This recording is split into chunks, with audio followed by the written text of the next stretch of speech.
Remember when Elon bought Twitter claiming this nonsense? Wokeness basically wants to make comedy illegal. Do we want a humorless society that is simply rife with condemnation? It's weird, that describes you so thoroughly. After years of accusing the left of trying to cancel comedy, guess what? The right wing is trying to cancel comedian Bill Burr. If you've been following Bill Burr's descent from edgy and countercultural comedian to full-on regime propagandist, you've probably been wondering when exactly his Howard Stern moment would come. I didn't think it was possible for any... Yeah. Like, what's funny is it was a lot of the fucking right wing that was criticizing him for liking to jerk off while girls were watching. I remember Sarah Silverman said she'd let him jerk off in front of her, and she just thought it was funny. Like, no one cared. But, yeah, it was the fucking right wing. It's so stupid. Hollywood celebrity to say anything as dumb as what crazy video that we're going to be checking out. How does somebody who's, to me, one of the top 10 comedians of all time, where's this shift? When did Bill Burr become such a shill purr, right? Purr, because he's such a pussycat. Henpecked into cuckoldry. Hey, could you do us all a favor and zoom out? Because you have so much face, and it's all the worst. And if you listen to right-wing propaganda, you hear them say, like, they're just for freedom of speech. Jokes are just jokes. Why do you get so offended? But the... I think you're mixing Bill Burr with Louis C.K. Who's Louis C.K. again?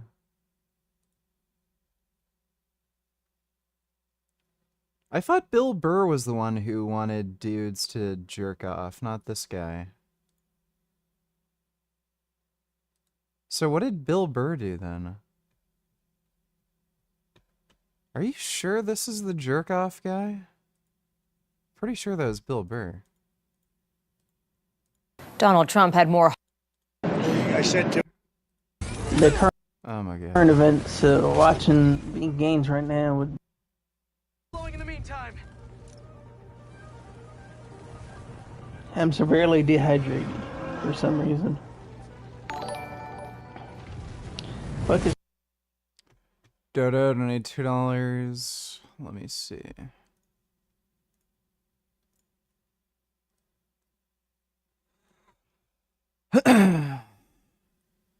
If I take this before bed, it gives me nightmares about being a diffusion policy. Not joking. I took it for a week straight, same kind of nightmare, then stopped taking it. No more nightmares. Am I not supposed to take these at night?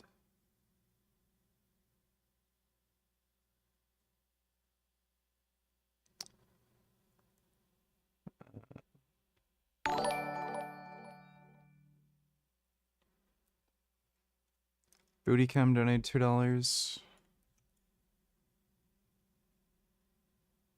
Alright, I'll look at that in a minute. Thanks for the donation, dude.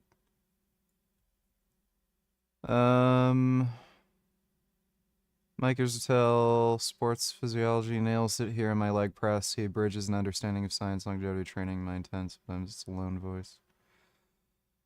Lots of interesting replies to this. Here's my take. Is doing research, derived longevity test. In that sense, it's definitely on the money. His strength is very well correlated with longevity, and partial leg presses are definitely very indicative of strength. Ryzen is not advocating that you train like this or saying that he trains like this. It's just the way that test was designed for maximizing strength, muscle growth, mobility, anti-fragility, full range of motion leg press, and other lifts are an excellent piece. Okay.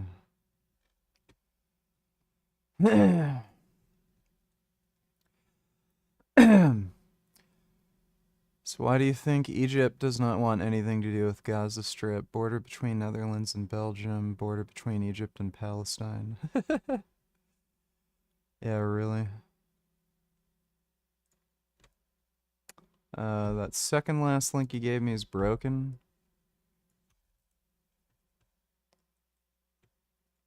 Einstein comes next after Newton. If you know a little bit of the history of relativity, 1905, he discovers the special theory of relativity, which is basically the modern theory of motion. Its analog to Isaac Newton would be Isaac Newton's laws of motion. They correspond with each other. 10 years later, he comes up with the general theory of relativity, which is the modern understanding of gravity. That was a singular expression of genius. Whereas the special relativity, people were orbiting those ideas. Within 5 years, I think it would have been completely figured out. General relativity, I'm saying 50 years. And that's with everybody else still wondering what to do and how to do it. So I would say if Newton were around in Einstein's time, Newton would have done it all. If Einstein were around in Newton's time, not so much. Einstein. All right, thanks for the donation, Dodo. Just curious, any chance we can get Jasmine to make an appearance on stream and say hi to the chat? No worries either way, but appreciate what you do.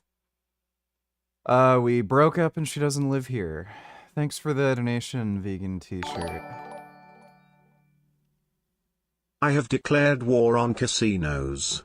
Today, I took 10 minutes to myself and left our supreme military to our second in charge for those 10 minutes. Came in with $100 and walked out with $390. I want every citizen of Richard Land to join my war. You shouldn't gamble. Thanks for the donation, though, Benedict Arnold. Accused President Trump of advocating ethnic cleansing after he proposed relocating most of Gaza's residents to neighboring Arab countries. It comes as Israel is continuing to prevent thousands of Palestinians from I love how there are a bunch of fucking Muslims in the US who advocated for voting for Trump on the basis that he's gonna maybe help Palestinians. Oh yeah, it's a mess down there. Just get them all out. They can't get along. Just move them to Egypt or something. Just let the Jews move in. returning home to northern Gaza because Israel says Hamas has violated the ceasefire agreement by not providing information about the remaining hostages. Well, the US president earlier described Gaza as literally a demolition site and said neighboring Jordan and Egypt should take people in from the territory. Dodo Donatillers, you know, Amendum looks a bit like Sir Isaac Newton, right? Maybe he's onto something also. He is definitely not onto something whenever it comes to math. Action in full, and then we can talk about on the back end. Action in. That's hilarious. Trump's getting cucked. Won't even let Donald kiss her, but then will actually kiss Gavin Newsom. Action in full, and then we can talk about it on the back end. Action in full. Yeah, that looked like it was on the lips. On the back end. Action in full, and then we can. Yeah, dude, he's literally getting cucked. North Korea spends a lot of money on its military. They have the world's 5th largest army. Alright, I'll watch that one later. Thanks for the donation, Dodo. Saying that would clean it out. Our Yeah, I took a decent nap. I got some sleep. correspondent Lucy Williamson sent this report from Jerusalem. Dreams of going home aren't only for hostages or prisoners, but also for Gazans displaced by the war. The road to an Israeli checkpoint on Gaza's coast, now a waiting room for tens of thousands impatient to return to their homes in the north. Faith in the promises of Gaza's ceasefire deal undimmed by new delays and disruptions. Samir Ali Hussein said he'd moved 6 times since the war began. We want to go home. God willing, we will. We spent the night here. It was cold. It rained and soaked our clothes and the ground. Israel delayed the withdrawal of its troops here yesterday and the reopening of this road north after Hamas postponed the release of a civilian woman hostage, Arbel Yehud. Both sides have accused the other of violating the truce. I will no longer gamble because you are the supreme emperor of the world. Shall I kiss your foot? Nah, that'd be kind of weird. Thanks for the donation though, Benedict Arnold. In Gaza's battered northern neighborhoods, those who survived the war are now waiting for their relatives to return. I can't describe my feelings, said Sharif. I'm going to see my children. I've been waiting for this moment since day one of the war. Israel doesn't allow journalists access to report independently from Gaza, but the UN estimates that 60% of its buildings have been damaged or destroyed. Donald Trump has described it as a demolition site. Fuck Muhammad Allah, $22. Have you ever tried hyperbaric chamber therapy? If not, would you try it? I have not. I think for some conditions it might be useful, but yeah, it's not something you usually would use.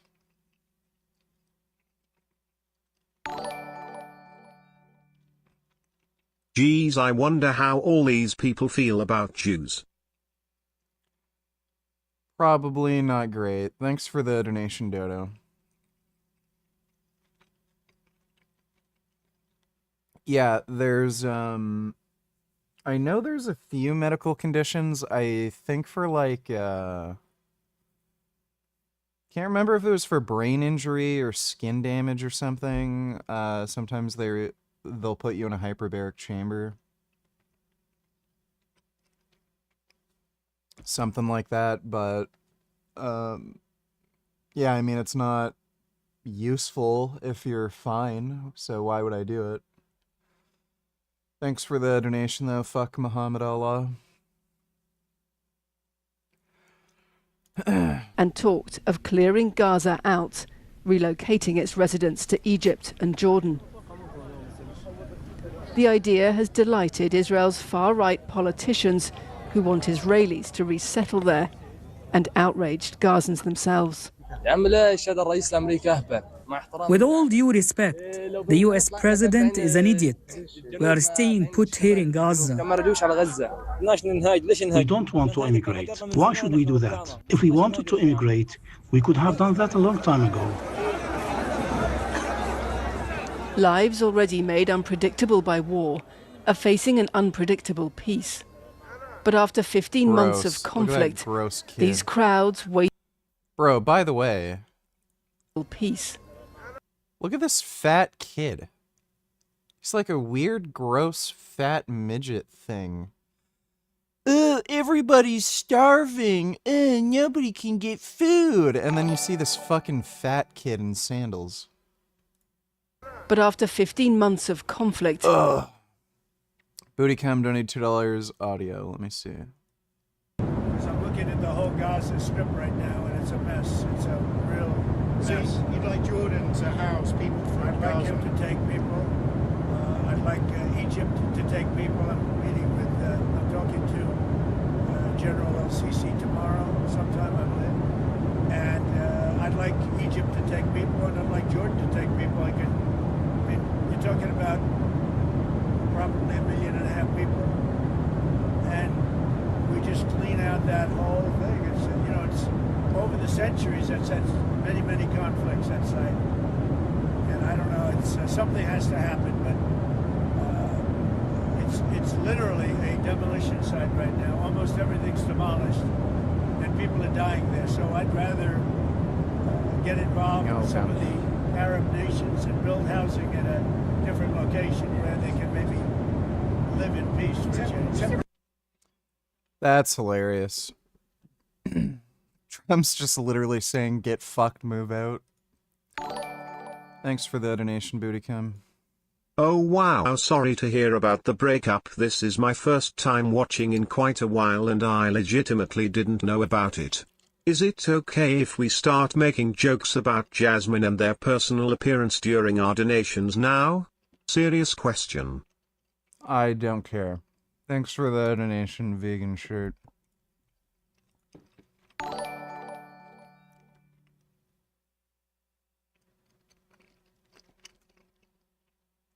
N-word, donate $2. Let me see. No gum. He always whacks the fork out of my bowl.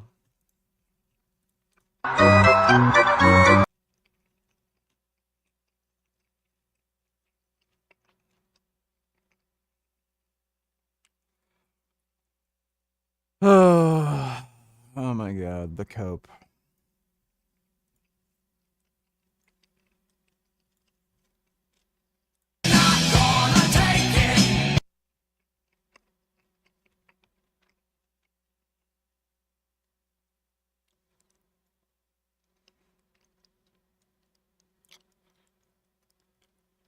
Yeah, that's a better way to handle it.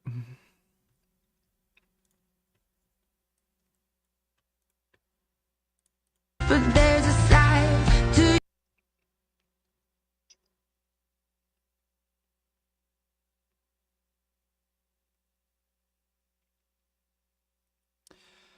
Yeah, to be fair, one of the reasons why Poland isn't insane and retarded like the UK is because their politicians aren't like all insane retards who grew up in rich families and are some of the like biggest billionaires and corporate owners in the world.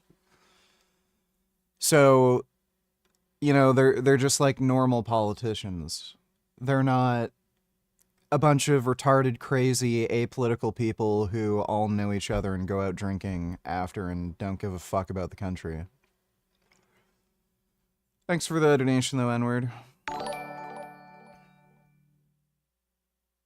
Dodo donated $2. Did you end up watching the real-life lore video? It's really good. For 54 years, since the early 1970s. No, not yet. I gotta check that out. Thanks for the donation, Dodo. Pulse, who cares if kids are starving anyway when they will most grow up to be Nazis just like their parents? That's a very good point. Starve all the children. How long does it take a kid to starve to death? Like, you know, a 5-year-old. That'd be like a few months still? Maybe just blow them up. That might just be more humane. Blow up the children. Thanks for the donation, Dodo.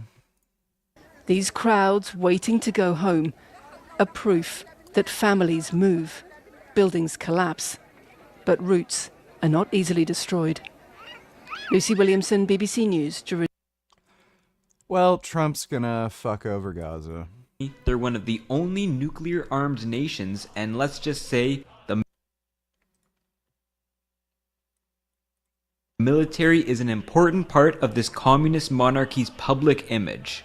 The Workers' Party of Korea spends about $10 billion a year on its military, somewhere between 30 and 40% of the country's total production. But have you ever thought about how they get that money, and how they get the money to import goods?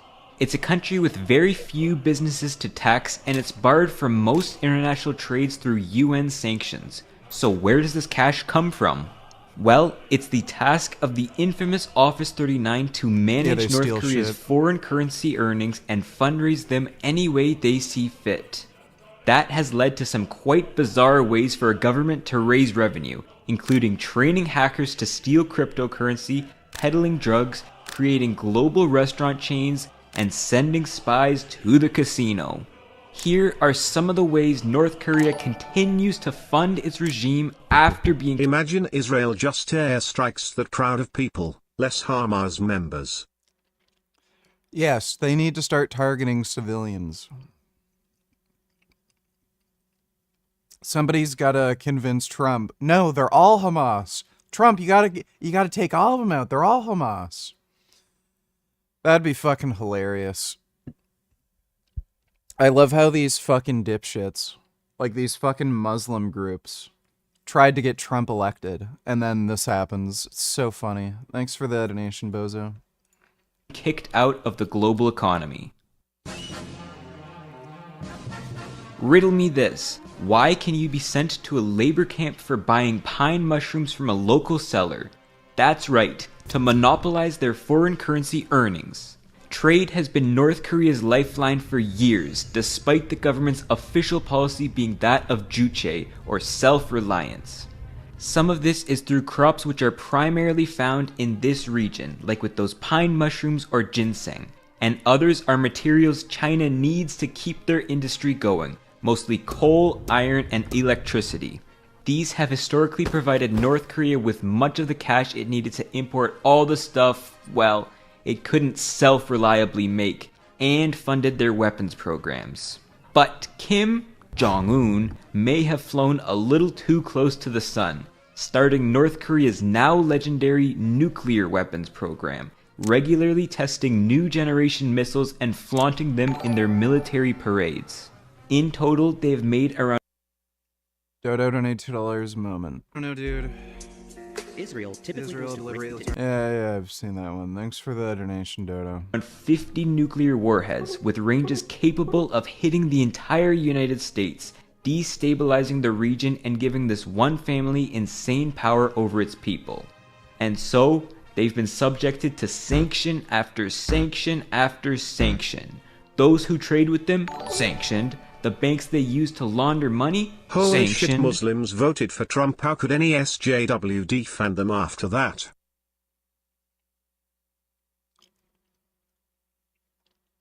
Well, they're retarded. Thanks for the donation though, Dodo. The worst have been from the UN Security Councils in 2017, when they voted to ban all exports of coal, iron, and seafood from North Korea, costing them over $1 billion a year in lost export earnings. Here were their exports to China before the sanctions, which, by the way, makes up 95% of their total trade. Here they are after 2017, $2.5 billion to $300 million. So two things came as a result from this. One is they've started exporting some weird stuff. In 2023, making up almost 60% of their exports were wigs, fake beards, and fake eyelashes. That's right, they sold $165 million worth of wigs to China, along with non-sanctioned minerals like tungsten and molybdenum. Meanwhile, while they actually need the money, they imported over $2 billion of goods from them. Buck Muhammad Allah donated $2. Hyperbaric oxygen therapy is used for burn victims, cancer patients, and supposedly good for athletic injuries like traumatic brain injuries, and injuries that take long to heal. That's why I asked if you'd ever try it, or thoughts on it.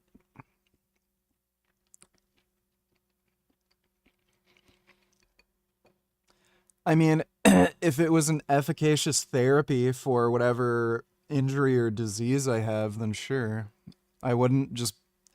You have to be in there for fucking hours and hours and hours, and usually, like athletes who are just trying to increase the amount of red blood cells they have, they just sleep in it. So, yeah, why would I bother if I didn't need to? Thanks for the donation though, dude. Including rice, fertilizer, and their #1 import that year, human hair. $160 million of it. What's the point of using all this labor and resources to essentially just be China's wig factory and profiting only $5 million from it? The second thing to come out of sanctions is the fact that these trades haven't stopped, they've only slowed. Satellite imagery has shown North Korean cargo vessels full of coal sail out from ports like Nampo and return full of oil. To avoid being caught, ships carrying cargo to North Korea will travel out to barren waters and transfer their hulls ship to ship as many as 3 different times to eventually end up on North Korean flagged vessels. The money then flows through their networks of subsidiaries and shell companies through shady Hong Kong and Macau businessmen's financial networks, and as a result, North Korea has ended up breaking its sanctions every year since they were imposed. Despite being so closed off, North Korea has allowed select cities to be relatively more open as a way to attract foreign investment to the country. Since the collapse of the Soviet Union, they've opened 29 of these development zones. The biggest and best is the Rason Economic and Trade Zone on the northeast border with Russia.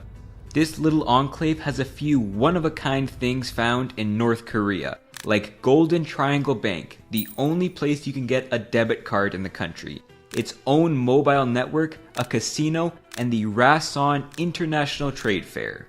That's right, North Korea's very own international market from international destinations like China and Russia. To be honest, this fair is more of a place for Chinese business leaders to network with Korean central planners. So from its opening in 1991 to the 2010s, it's estimated that Rason has attracted around $150 million to the region, or about $5 million a year. And just look at this website. There's attractions like the fair, the textile factory. You know, I wish I could fly and turn invisible. It'd be so sick to, like, fly to North Korea, be invisible, and just look at what everybody fucking does all day. And murder Kim Jong-un and nobody would even know because I'm invisible and I can fly. That'd be really cool. I hope I just suddenly get superpowers. Factory, the Russo-Korean Friendship Bridge, and the Tri-Border Area. Who wouldn't want to visit? There are other zones open for international money too, ones that have been a little more successful in attracting tourists besides Russian gamblers. Take the Mount Kumgang tourist region for example.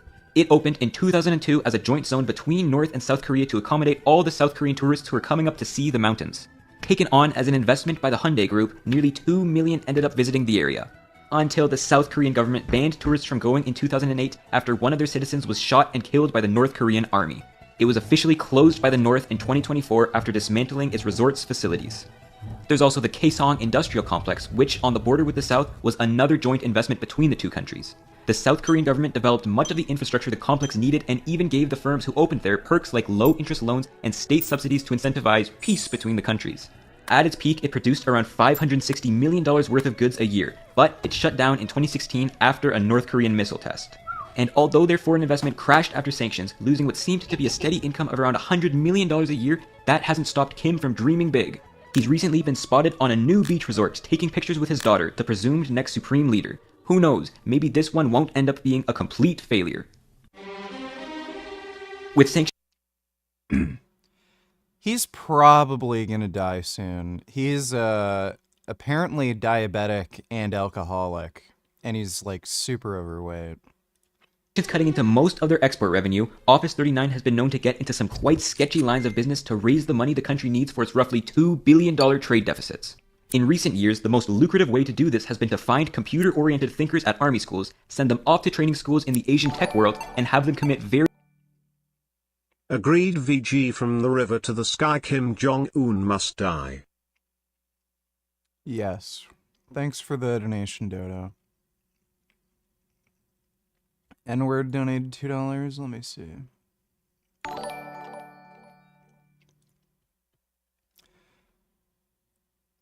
Nicholas Kendabalanthazi. That's a terrible name.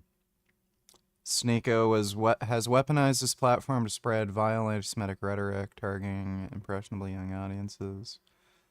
Banned from YouTube, Kick, Twitch. His behavior speaks for itself. Declared down with the Jews, Al Akbar, in a live stream. Called the West gay Zionist psyop. Wishes Hitler a happy birthday. Supported Kanye West's presidential campaign, praising his exposure of Zionist power. Yep. He's a fucking piece of shit.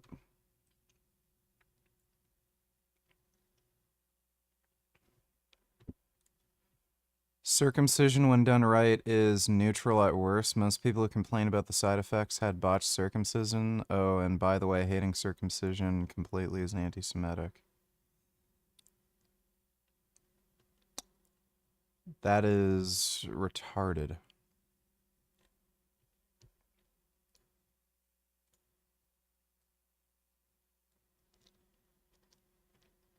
Somewhere in the United States, there is a Latina Anne Frank hiding from ICE in the attic. I don't think that's quite the same thing. How a coastline 100 million years ago influences modern election results in Alabama.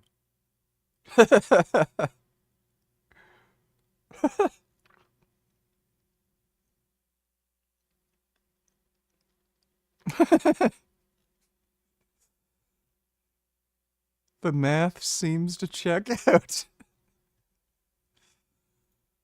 Alright, well, thanks for the donation, N-word. Various cyber crimes. North Korea deploys their so-called IT warriors across its networks in Russia, China, and Laos, each of which can earn up to $300,000 a year. Back in 2014, the warriors hacked Sony and extorted their executives with the threat of leaking internal documents over the release of the interview. Excuse me. Did you just shart? It got a little more. Snecko was finally banned from YouTube. Well then I guess I was wrong then, dead fucking wrong. In fact YouTube sometimes at least can do their jobs. Sometimes, but rarely. Thanks for the donation, Dodo. More serious when they hacked the Bangladeshi central bank in 2016, draining around $950 million of reserves. To launder it through their web of Macau-based banks, it's reported that North Korean agents had to sit in casinos for weeks playing baccarat with the stolen money to clean it. That hard work was for nothing though. Over 90% of the money was returned, which has led more modern agents to focus instead on cryptocurrency heists. Unlike digital bank reserves, which can often be swapped around and control Z'd if something goes wrong, if you move cryptocurrency, it is gone.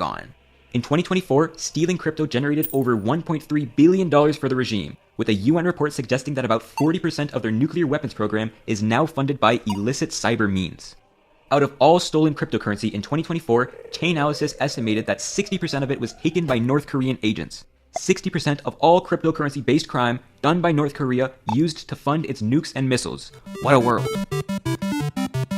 The problem's not getting any better either. In the past few years, they've stolen $41 million from Stake.com, around $305 million from the DMM Bitcoin exchange, shutting it down, and their best work yet, $620 million from Axie Infinity Players, an online game which seems to be like a mix between Pokemon and NFTs.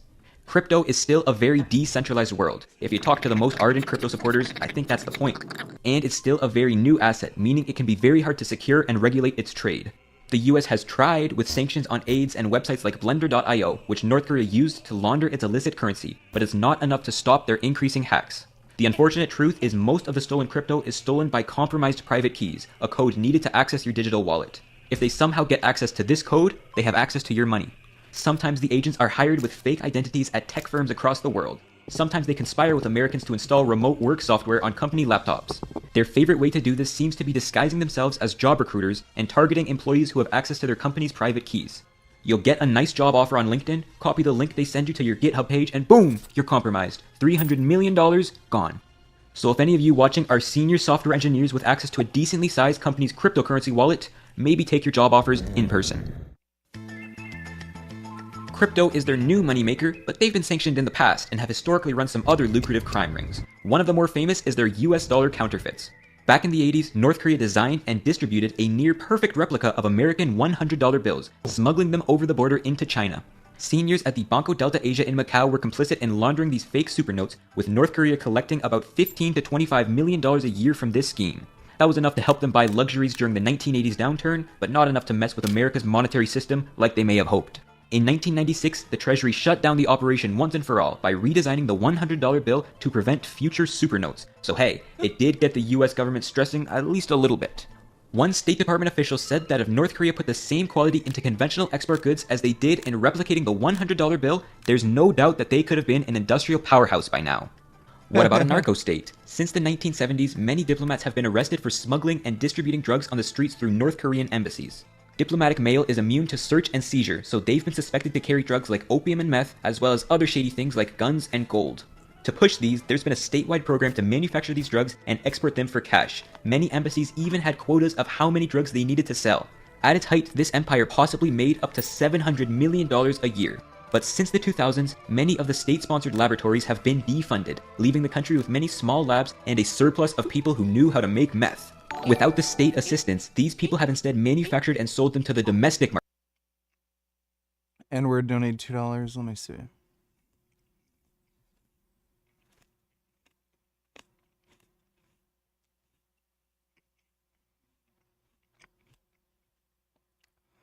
Not sure if that's true.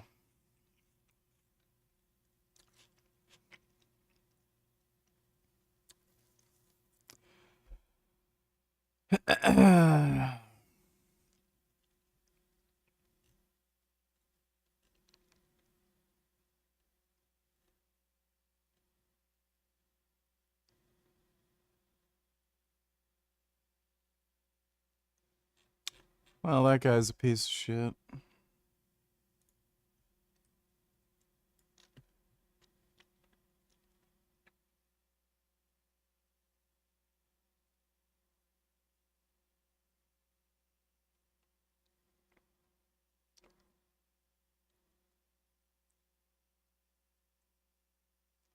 That is some insane cope.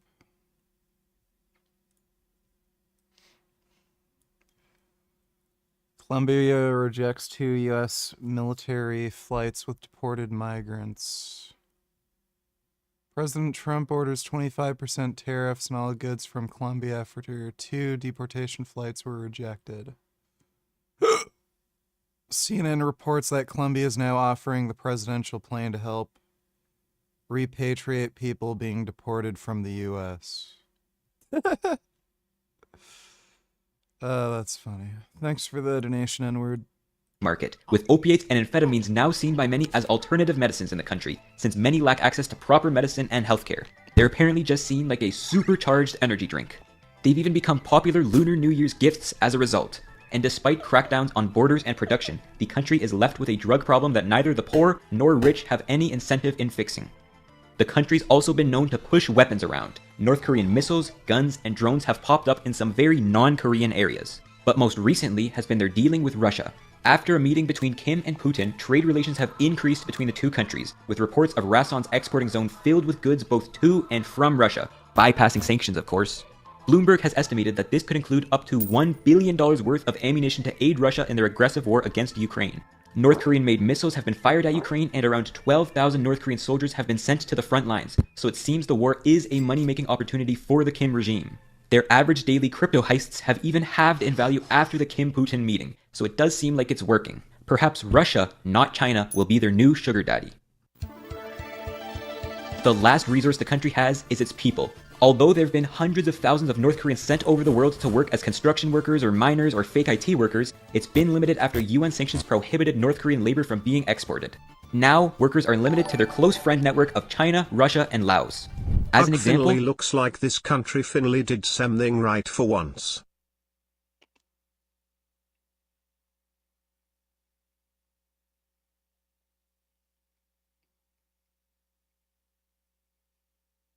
Yes. Thanks for the donation, Dodo.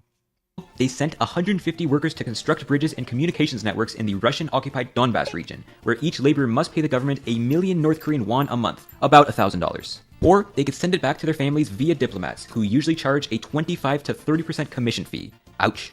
One of the weirder schemes was through state-sponsored restaurants, the Pyongyang restaurant, which popped up over the major cities of Asia. It's thought that these restaurants are little more than money laundering fronts, and many have been shut down both from sanctions and an issue of staff attempting to flee the country. From 130 locations, less than 20 remain open, mostly for their IT workers to send cash through.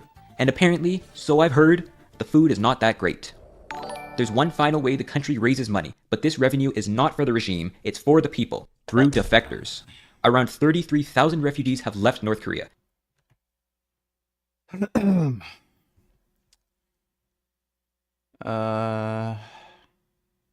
Dark Dodo, donate $2. What type of vasectomy did you get? Conventional, no scalpel, or vas clip method? It was the no needle, no scalpel version.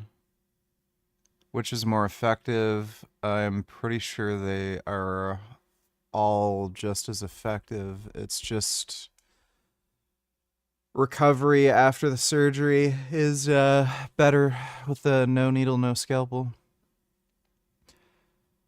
Do you get periodical semen analysis to confirm sterility? Yes.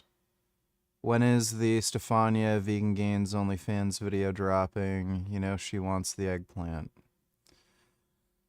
Well, I'm not sure. Unfortunately, she's in Australia, which is literally on the opposite side of the world, and it is a very gay, retarded place.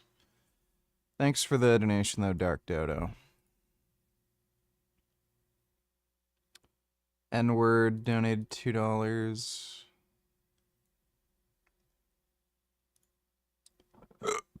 Name one statue of a man in which women rub its testicles in the name of tradition.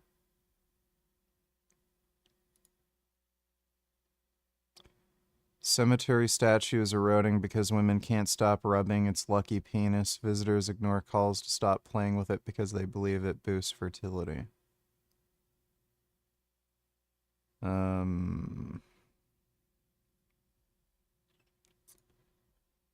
Well, I guess that's a thing.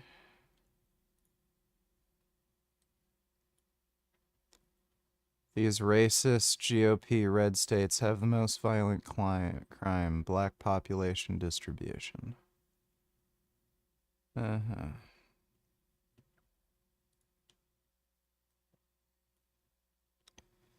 If you are called racist less than 100 times per week, lowering your tone when talking to me. Okay.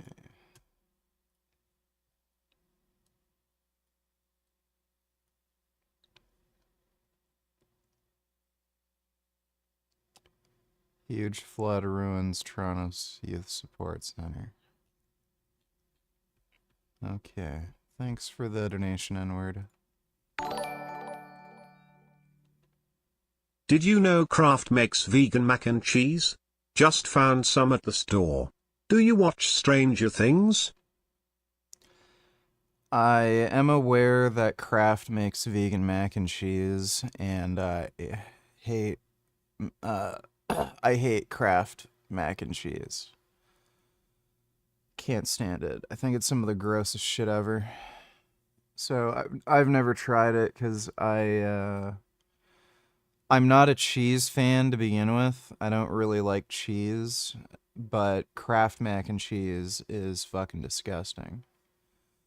And yeah, I watched Stranger Things. Thanks for the donation, Boopity Bop.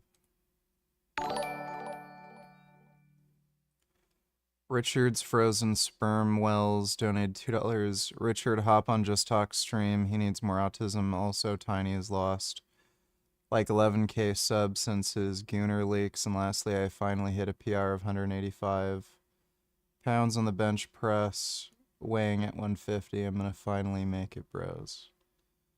Alright, well, good job, dude. Just Talk. Why does he need autism?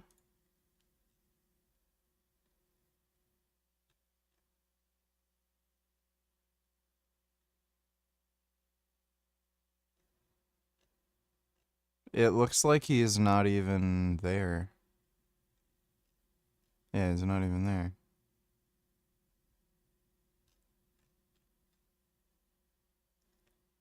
Yeah, he's not even on Discord. Thanks for the donation, dude. And most of those people are singular defectors who still have their families back home.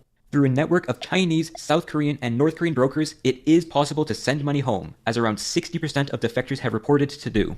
Smuggled Chinese phones can contact their telecommunications networks, so with the right people involved, a defector can be connected with their family to agree on a sum and have it be transferred through Chinese and South Korean bank accounts. The family then sends a receipt through a photo or video of them with the cash, and the broker takes a hefty cut, up to 50% of the remittance. Of course, this all has to be done secretly and carefully, often in remote locations and with highly trusted broker networks, because if caught, the broker and sender's families could be sent to jail or prison camps over espionage charges. It's one of the greatest tragedies of the regime. While Office 39 agents are tasked with raising billions of dollars of revenue through mainly illegal means to fund the state's weapons programs, ordinary people have to risk their safety just to receive money from their family. The rough amount of money it takes to feed a family of 3 for a year, the money the state can send you to prison camp for subverting its foreign exchange monopoly? Only $400. Yeah, North Korea is a very, very silly place. It's kind of insane how fucked it is. Maybe new? I don't really know how it works. I feel like the term content creator friend is very gay, but you know, I guess that's the situation we're in. So obviously most of the people watching this video know who Destiny is because he's a monolithic figure that many have said. Oh, I should send that picture I drew to Turkey Tom. Give me a minute.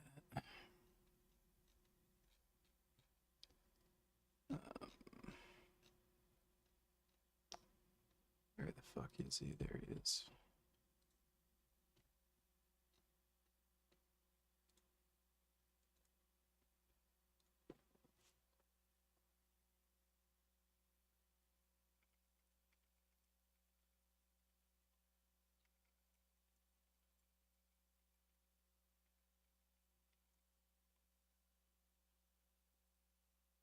said over the years is impossible to cancel. I mean, that's even an opinion that I had. The community he's built around himself is closer to a personal, dedicated army, and he's been through dozens of controversies and fallouts. Burning bridges is basically a part of his brand at this point. However, for the first time ever, it looks like the recent allegations around Destiny might be the ones that finally do him in, or at least change the way that he exists in the content creator sphere fundamentally. Usually when it comes to controversies, the DGG community stays in strong support of him, and his actual numbers are barely affected. But this time, the DGG subreddit is in absolute chaos right now, or at least it was for like an hour before the mods started censoring everything regarding the Destiny allegations. So-called orbiters or collaborators like Pisco are dropping like flies, and unless there is a massive puzzle piece that everyone is missing, this looks like it could be one of the things that really tarnishes his reputation permanently. So today, we're going to be examining the recent allegations and explaining everything that's happened so far. Now, I think one thing I'd like to get out of the way is my relationship with Destiny. And yes, I know there's going to be a lot of memes when I use that word relationship, but obviously when I use that word, what I mean is the fact that outside of our marriage, we have been, I don't know, I would consider him a friend of mine over the past year and a half, almost 2 years. I would consider him certainly a collaborator. And, you know, while we didn't talk on an interpersonal level super often, I still definitely liked his content quite a bit. I have watched a lot of Destiny content over my time online, and I find the recent stuff extremely disappointing to say the least. And so I think from there, the sort of place to go into it is to get into what has been going on with the allegations. So essentially, I and a few other people had been hearing rumors behind the scenes that there were some allegations that could have been made about Destiny in regards to some kind of material that he was sending around without someone's consent. And at the time, I was not at liberty to discuss that publicly because I thought that the victim didn't want.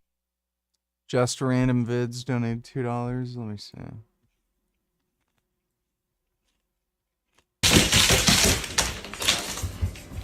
Oh.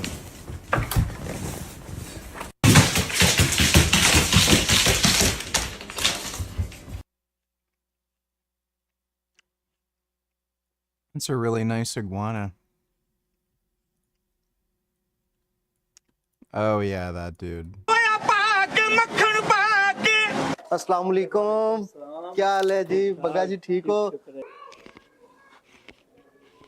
जी हाँ जी हाँ जी हाँ जी सूरत मिलदी है Donald Trump दे नाल ते लोकी इस वास्ते जब ये वादा करता है ना हम ये इस बात का फख्र महसूस करते हैं वो इधर खीर बेचने के लिए आया हुआ अस्सलाम Yeah, that's really weird.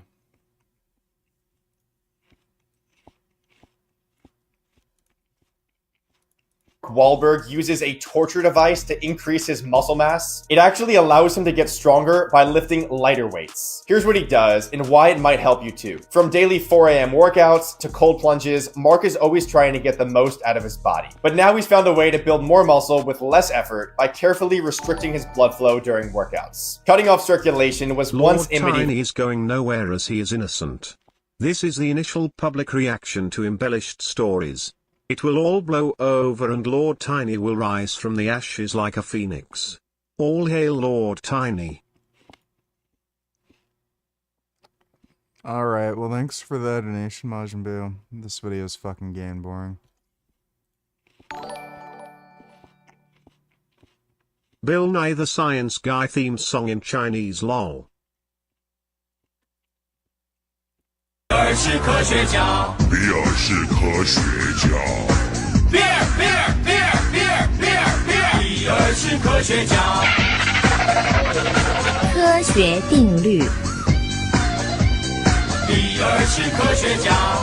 惯性是物质的性质之一。比尔比尔比尔比尔比尔是科学家。比尔比尔比尔。倒数7秒，计时开始。比尔比尔比尔，比尔是科学家。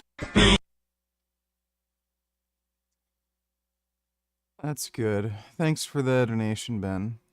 Want anyone to talk about it. The victim didn't want anyone to talk about it. She didn't want to be known for this. To message my friends. That's kind of what I mean by liberal. And the younger, like, mind you, this guy's like 44. He wanted to live a whole, like, bachelor, 21, 22 years old. That's where I was like, wait, so you're telling me I can't show a little bit of skin, but you're over there messaging 21, 22-year-olds? Mind you, you're 44. While you're in a relationship? While, in between and after, and, you know, after, he was... And, well, now that kind of is all out the window, so her name is Pixie, and she is the main Destiny accuser. And so now we can all talk about it and talk about how bad things are looking. So this all started, ironically enough, the day that Trump was inaugurated as the president. Two YouTubers, they go by President Sunday and Cope and Seethe, would drop videos exposing Destiny and revealing information about his nudes leak that was not known previously. For the unaware, you can be thankful that you didn't see the videos of Destiny engaging in some activity. He was sort of blowing bubbles, some may say. Well, basically, a bunch of videos of him with other people, and thousands of messages got leaked via a hack. Richard's Frozen Sperm Wells donated $2. Richard, just talk is streaming right now, though. Just DM on Discord or some shit. Also, daily reminder, this was Tiny's response to Mr. Girl's expose on Tiny being a predator. Funny looking back now.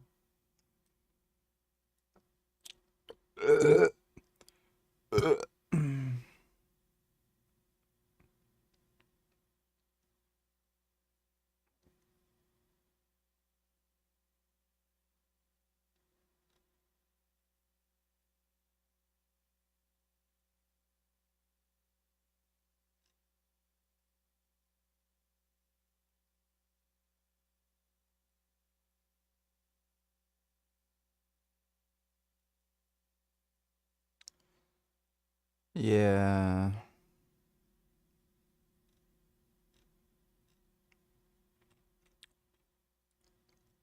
Dude, like, it's so strange, too. Like, Destiny's pretty gay. Like, he's not all the way gay, but he's pretty gay. Like, he's talking about putting butt plugs up his ass and shit.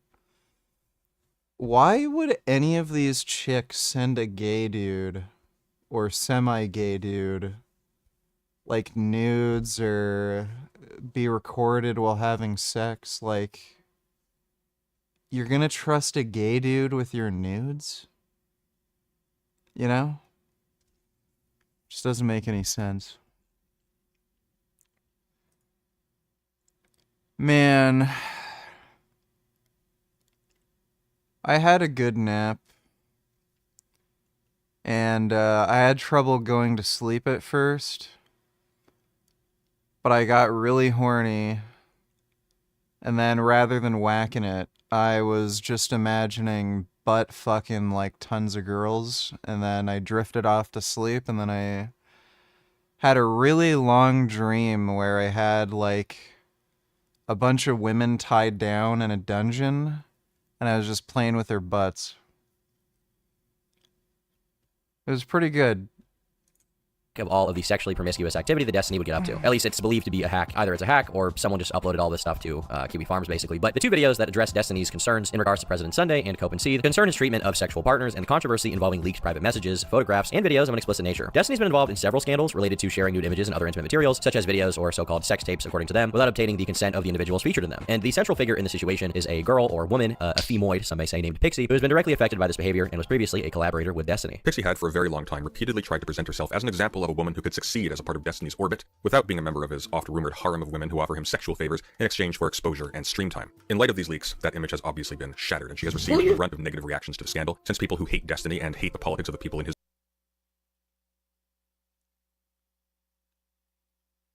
fuck you calling Hulk Hogan?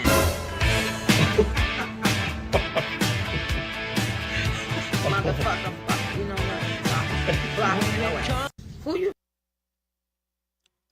A little bit of a resemblance. His group are eager to laugh at the hypocrisy of one of them, even if it means joining in the mass harassment of someone who is in fact a victim of revenge porn. According to President Sunday, Pixie, instead of pursuing legal action or issuing a public statement to condemn the breach of her consent and dignity caused by the leaks, and to be clear, what we're talking about here is the idea that he sent a video of her without her consent to another person, and she didn't know about it, right? President Sunday is basically alleging that she's trying to capitalize on the situation by attempting to extort Destiny. Let me tell you something, folks. President Sunday isn't even a real...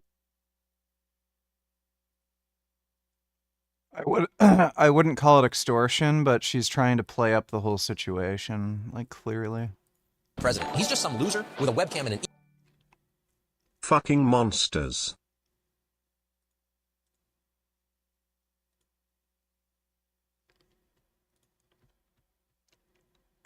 Let me see, Ben.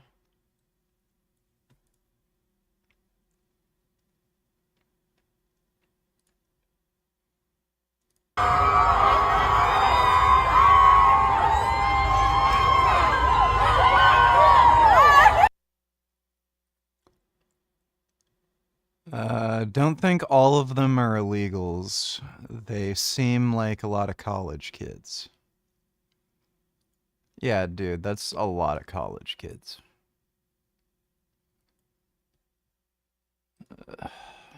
Gay.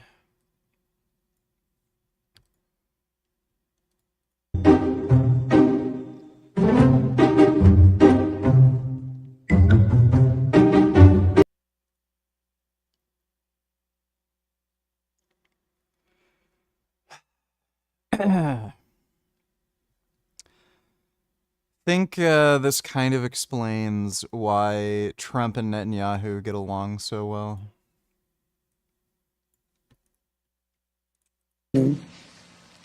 To give pardons to everybody but him. They wanted to take care. Yeah, but Sean, they wanted to. I don't care. They're yelling at me. This is more important because right now the economy is going to do great. I want to know about The fuck? Here, so Joe Biden to give pardon. I'm running out of time. I don't care.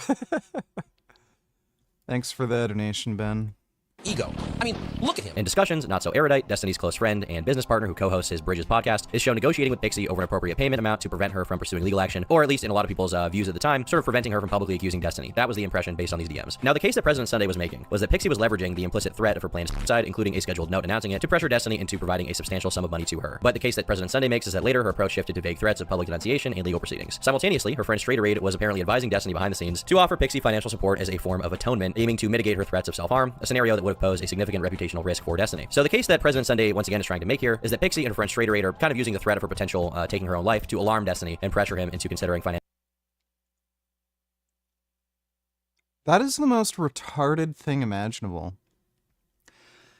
Yeah, like, if this chick was actually talking about committing suicide if she doesn't get money, I'd be like, okay, kill yourself. Like, then I don't have to pay you. Why would that incentivize anybody to give them money? Financial compensation. That's what President Sunday wants to make the case for. There were a few different numbers that were thrown around. At one point, it was $1 million, although Straighterade frequently tempered her expectations and told her this is not going to be the case, right? The condition for this... Richard's autistic dono donate tillers. Richard, I fully expect you to hop on Tiny's stream when he shows his bitch ass again and confront him for being a predator and don't let him weasel his way out, thanks. I wouldn't call him a predator, but thanks for the donation, dude. Financial compensation was Pixie's agreement, at least in the words of President Sunday, to remain silent. He suggests that Pixie's decision not to go public was not driven by fear of potential repercussions, otherwise she would have not directly... Two donators, did you see Visa and MasterCard got caught directly supporting abuse material on different platforms, knowing exactly what they were doing after virtue signaling about fictional content? U.S. is suing them for antitrust. You remember when the head of Visa Japan made a statement admitting that they were bullying Japanese companies into self-censorship, proudly admitting they were doing all this because of brand protection? And this post was made at the beginning of December, aka at the end of 2024. And then also there's been a lot of, articles and discussion, even I have discussed it for years at this point, of Visa and MasterCard forcing multiple different sites and stuff in Japan to self-censor. Well, that stuff has not aged well whatsoever. This is an article that came out today. This is probably single-handedly the most damning thing I think I have seen a company get. It really just goes to show their priorities. It really goes to show just how hyper-focused they've been on Japan and fictional content, while actively allowing this. And even Packer Girl points this out actually in a post, that they have directly handled processing of payments for a lot of these activities on OnlyFans. And probably... So, the only explanation for this is they clearly don't have anything ideological against, like, hentai or anything like that. Like, oh, it's children. Like, that's not the issue. It's that it's hentai. They probably have an issue with, like, anime in particular. Not that it depicts, like, child abuse material or anything. So, yeah, oh, cartoon's bad, ban cartoon, and then they, like, actually allow child fucking pornography. Yeah, they're retarded. And we're donating $2, let me see.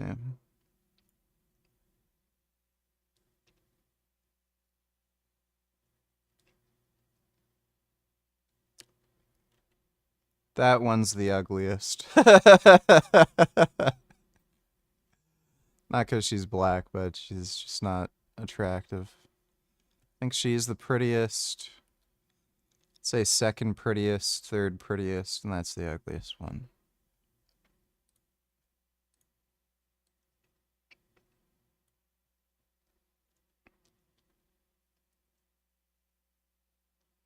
Yes, I am fucking my brother. No, it's not wrong, sinful, or shaming. We are in love. I'm sexual. Her eyes are very wide apart. She must have pretty good depth perception. Here's my gum-gum. Here's my little gum-gum. She's my baby. Gum-gum's my baby. See my baby? This is my baby. You're my baby. Love my little gum-gum.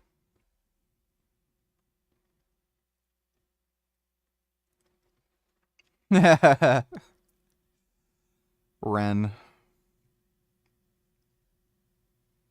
He does look a lot like Ren from Ren and Stimpy. That's hilarious.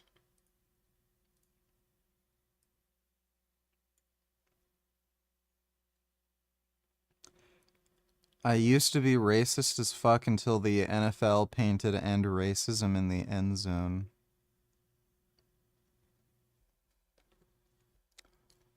That's very weird. Thanks for the donation, N-word. Other sites as well that we're completely unaware of. Insane and gross behavior. This is next level hypocrisy that I just cannot believe. Like, I'm not really even surprised, but it goes to show once again the hypocrisy of these card companies and how they legitimately don't care. And I have the exact same thing. You really are doing damages to, let's say, actual people that are getting harmed. Damning that it really just goes to show how bad this is. Let's put this in perspective. Apparently, since 2019, and even Packer Girl here even points this out, since 2019, there was inquiries where people were trying to talk to Visa, MasterCard, and stuff about how there was a lot of really bad content on OnlyFans that is, let's just be honest, illegal, and has been taken down by even authorities themselves. This article covers it. You can pause the video and read this for yourself. But the thing is that the actual card companies never did anything about it, even though they have been directly responsible for some of the handling of the money and transactions as well on the said platform. And this is wild, actually freaking wild, especially when they try to scream out saying all in, brand protection and wanting to, get rid of illegal content, etc. It's crazy this article comes out. Gig lost 5K on crypto today. Well, that's a shame. That is too damn bad. He threatened Destiny with legal action or public accusations. Instead, he makes the case that her silence was motivated by an intention to profit from the situation through extortion, which, in his words, would then prevent other victims from potentially speaking out if they do exist. And this is a direct quote from Sunday. He says, while Destiny bears responsibility for the reckless sharing of the images alleged to their release, his actions were not malicious. As a victim of revenge corn himself, Destiny has also faced public humiliation. This is bizarre. President Sunday, one of the biggest retards I've ever encountered, actually has a perfectly sensible take on the topic. I never would have expected. As a result of this situation, being that the content was basically hacked and then released to the public. Now, President Sunday's video also featured a segment of a phone call he had with Nicholas Diorio, in which Nick talks about the potential reputational damage that Destiny could inflict on someone if they leaked this, but he would make it a point to say that a lot of this was the victim's story, and if the victim didn't want this to be public, then that was their choice and not the commentary community's choice. So, I privately told everybody I'm completely distancing myself from this guy, waiting for this bomb to go off, but I don't want to be the one to light it. But, I feel stupid. I sent Destiny a message of support at the beginning of this, about his dick getting leaked, not about this part of it. Like, oh, it's a shame his dick got leaked or whatever, which I guess is still valid. I didn't realize how bad it was initially. I thought the victim was Lauren Southern because I thought, oh, it's got sex tapes, okay. Surprise. Well, in the back of my head, I was thinking, why would all these people consent to their news being exchanged? Why would that even happen? They would absolutely not. They absolutely wouldn't. Yeah. And it's like, and I haven't really been able to talk about this with anybody because I'm at it's a huge risk to even discuss it because this guy's got such a chokehold over his community. But I legitimately think if it ever comes up, I absolutely think that's career ending, and I don't think that can be defended. And if it can be defended by his community, it would completely destroy. I mean, yeah, his reputation's in the toilet. It could be lower. It's also it's in the toilet with people who care to know. Yeah, no, I think this is a viral everyone story, video, like community-wide story. If this cover up ever comes out, what specifically would have to happen to trigger some kind of determinate position on this in public for you? I mean, I'll be super candid about it. You would need to talk. Yeah, would you have to talk publicly? Or do you just have to see it? No, I think I've already seen it. I think she needs to talk publicly because if anything, if it comes down to it and Destiny convinces her privately to take that other... Look what happened with Chud Logic and Lauren Southern. He had Melina coming to him and telling him these things directly. And he was put in a position where he can either eat shit and be hated by that community and lose a huge percentage of his audience to the point where I had to pick up the other half of the slack and help him out, right, to keep him afloat. Or he could just leak those messages and be justified immediately, and it would start a huge conflict. And I guess he did the right thing by loyalty, but you know what I mean? It's if you don't have the person, then it's you fighting on behalf of somebody else. And I've seen this go down so many times with content creators where if they don't have the support of the actual victim in the situation, you're fighting a losing battle from day one. And this is the position that I had. This is the position that Nick had behind the scenes. Basically, like, you know, we've heard about this stuff. We were getting a few different sort of DMs that seemed to be confirming it. The victim, Pixie, didn't want it to be public, so it wasn't our story to tell. We didn't want to be caught up trying to bring a story to the public that they didn't want out there, because that's her right. You know, potentially she could be more traumatized by being made public. And on top of that, I mean, I think another aspect of it is, like, obviously, you know, reputational harm. What a shithead would you have to be to leak this against the victim's consent? Well, the answer is President Sunday, because he leaked it without her consent. Now, Nick later shared his thoughts about this on Twitter, expressing that he believed the call to be private and noting that he was only informed about the video's release the night before it was published. Following this, President Sunday released 2 additional videos that included phone call recordings with Nick, as well as another video where he apparently informed Nick about the original video. Additionally, he started sharing private messages, which I'm not going to fully cover because it's just kind of dumb, but President Sunday is trying to make Nick look bad here. Nick doesn't really look bad. President Sunday, in fact, looks like kind of a psycho. Now, shortly after this video was dropped, Pixie obviously saw it. She saw that the story was now out in the public against her will, and so she decided to publicly share her own statement on Twitter, declaring herself a victim of revenge porn and announcing her intention to sue Destiny. Her extended statement details her past relationship with Destiny and presents her perspective on the situation. I will be suing Stephen Kenneth Bunnell II. On November 29th, I learned that the streamer Destiny had non-consensually shared inappropriate, not safe for work, you know, the nudes or whatever, content of me online. I'm at least the 3rd person he's done this to. I hope to be the last. I will not be commenting on the experience of the other women he has hurt, as it is not my place or story to tell. When I was 19, over 5 years ago, I was extremely sexually inexperienced and sheltered, being severely terrified of leading someone on or... Here we go. 19, you're a fucking adult. I felt I could trust Destiny, who I had multiple long conversations with regarding consent and boundaries. So you can imagine my surprise when I discovered he distributed this content of me without my consent. Yes, you read that right. Stephen Kenneth Bunnell II sent nude content of me to a random 19-year-old e-girl Discord kitten whom he had never met before, and then she published it to the whole world. Rest assured, despite having never met her, he at least spoke to her plenty of times on the phone. Of course, this is what he says happened. I think it is just as likely that he used her as a proxy to widely distribute this material while claiming deniability. The only thing that has kept me going is the hope that I can bring this man to justice and have him face legal consequences for his actions. For the past month, I've been speaking to lawyers about my situation and what to do, and have decided this is the best course of action. I will be suing him for violating U.S. Federal Code 15 U.S.C., civil action relating to disclosure of intimate images and for publication of private facts in Florida. I will be seeking emotional and punitive damages for his actions. I've been told that a court case like this could potentially cost over tens of thousands of dollars. At the request of my friends, I've been encouraged to link my Give, Send, Go regarding this case here in hopes that we can raise enough money for me to legally succeed. And it is worth noting here that Pixie seemingly intended to raise $25,000, and she, as of now, has raised almost $30,000. So it seems that the fundraiser went well. Whoever the next Joe Rogan of the left is, it cannot be someone that crosses sexual boundaries, violates consent, and puts women's well-being and safety at risk. It cannot be someone who puts women in positions where they will be sexually abused and harassed. If the Democratic Women's well-being and safety. Oh, geez. I love that one, especially coming from people who don't own a gun.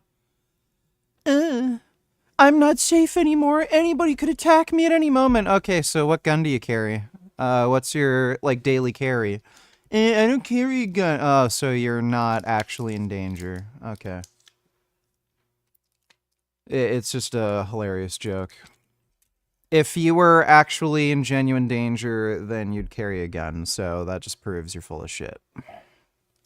Party wishes to succeed in the future, it cannot be a party that accepts the sexual exploitation of women. It cannot be a party that allows men like Destiny to break into the mainstream, for allowing him access to such spaces would be a direct endorsement of his behavior. I have been told that the payout might not be worth the harassment and attention I will receive. In an ideal world, I would do this privately, but I've been told there's no realistic way the court will grant me anonymity. This means my only option is public. I've been told by a variety of people to not go public. I've been told by some people that Steven does really feel sorry, but I am not inclined to believe them, especially taking into consideration his actions against me. Regardless, what Destiny did is unacceptable, and I believe he will do this again unless he faces justice. Let me be clear, Destiny has violated federal law in his transgressions against me. He has violated my consent and is directly responsible for the sexual abuse I have received. I am terrified. And Pixie then includes 3 links to screenshots of evidence with the following labels. Destiny apologizing to me for his actions, apologizing in quotations. Note, I had to contact him asking about the situation before he sent me this message. And here he says, there shouldn't be, no, I'm so sorry, there's literally no excuse. I've had phone convos and stuff with this person, they were fairly close to me, it's worthless to say it at this point, but I'm super sorry, there's literally no excuse. I won't say or confirm anything about them. If there's any particular action or thing I can do, just let me know. There's then another link to a screenshot titled, Destiny downplaying the pain I felt and my concerns. He says, I think the number of people who know or even keep up with it enough to go after you on this is probably almost 0. I think people hate others involved, me, Lauren, Nick, lol, way more, and it overshadows everything a bit more. As for any achievements or anything like that, the majority of the work and stuff you've done has been completely independent from me anyway, so the only people who would say anything like that are people who would have said shit like that anyway and aren't worth the time. And he said that in response to her saying, I feel like there's no justice for what's been done. I feel like people for the rest of my life are going to try and send it to my family or workplace or wherever I go. I feel extremely violated with how so many people saw me non-consensually in a vulnerable position. I feel like people are always going to use this as proof that I slept my way into whatever achievement I garner. I feel like it's evidence that everything would be better with me gone. And there is a third screenshot here.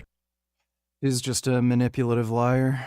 Titled Destiny offering to pay some bills, I guess, to try to make me feel better. I'm sorry, is a water bill being paid going to make me feel okay about the lifelong trauma I've received? Lifelong trauma, of course, being as a result of these intimate recordings being released online. And he says, this feels super lame and I don't want at all to imply that somehow just giving you money helps anything go away or fixes everything for you, but if you have any bills or owe money or anything or have any financial stuff I can help with, I can at the very least chip in and help with any of that. So it's at least one less thing you have to worry about or stress over while you're worrying and getting through this. Now this statement and sentiment has notably been shared and retweeted by Destiny's ex-wife, Melina, as well as Lonerbox, who is reportedly Pixie's boyfriend. And on top of that, I mean, Melina is his ex-wife, so, you know, there's something there. And on top of that, Lonerbox is a collaborator moderator of Destiny, or at least was until very, very, very recently. And the reason I bring that up is because Lonerbox only recently announced his departure from streaming, having previously maintained a very, very friendly relationship with Destiny. I mean, I met this guy, and I went down for the election event not that long ago, maybe 3 months ago. It was in November, and he and Destiny seemed to be on very good terms, and he was traveling there to Miami to do content with him frequently, and now that's over. Now, following these events, the moderators of r/Destiny announced that Destiny would soon address the situation, and they temporarily restricted any discussions about the controversy on the subreddit. Now, as this was going on, I was essentially covering it live on stream, and Dan, Destiny's close friend and co-host of Anything Else, would call in and give his explanation for his involvement in everything. I don't know, the whole thing is really a tough situation. I don't understand why, where this thing came from. As I said, I talked to Pixie one time. I'm on good terms with her, and you know, when we talked, she was just like asking for advice, and Destiny would probably be upset because I did like the opposite of sweeping. I was basically, she was asking like, you know, about a bunch of legal shit, and I was to the point where I was like, well, let me see if I can find some attorneys to recommend to you. Well, I wasn't like pushing one thing or the other. You won't find any logs or any crazy shit like that of me doing anything because they don't exist. Okay. I mean, the only thing she said, as far as I could tell, is that you advised her that going public might be bad for her. What she was at the time. So first, something to be clear of, like before this happened, right? Because this was all obviously way after the Kiwi Farms thread and everything else. At that point, like people already, like a bunch of people already knew, so like the whole going public thing didn't make sense. I think she was concerned is that she didn't want it to spread, and I thought that was, you know, if that's your ultimate goal, like that makes sense, right? Yeah. So that was my impression, because I was hearing about this stuff, and I was under the impression that she didn't want any of it to be public. So I was like, well, she is the victim, so I'm not going to, right? Yeah, she did it. That was the number one concern, is like anything she did would draw attention to it. And so this is sort of the waiting period when I was streaming and we were waiting to see if Destiny would respond, and he didn't respond until after I was live, but he did eventually respond via a long Reddit post titled "Legal Arc Beginning in Such Mysterious Ways." Wow. Sometime in November, extremely sensitive and personal material of mine was leaked. This affected not only me, but many people in my life. I want to be clear, the leak happened without my knowledge, consent, or authorization. I never had any intention for any of these images to be published. I haven't spoken out publicly regarding this situation for a few reasons. I'm actively pursuing criminal and civil litigation on these matters against multiple parties.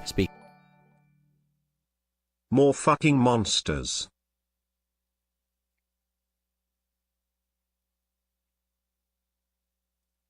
Say the what? You have a first and last name? Sam. Say the Sam? Yes. Where are you from?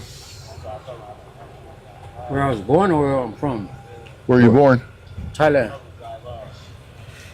You been deported before from the United States? No. Never been deported? I've been in the system before. Yeah. Yeah. What have you been charged with? Charged with? Before?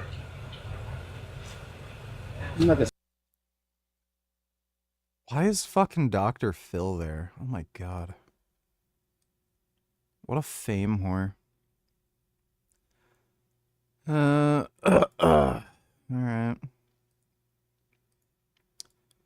Well, that's nice that they're getting locked up.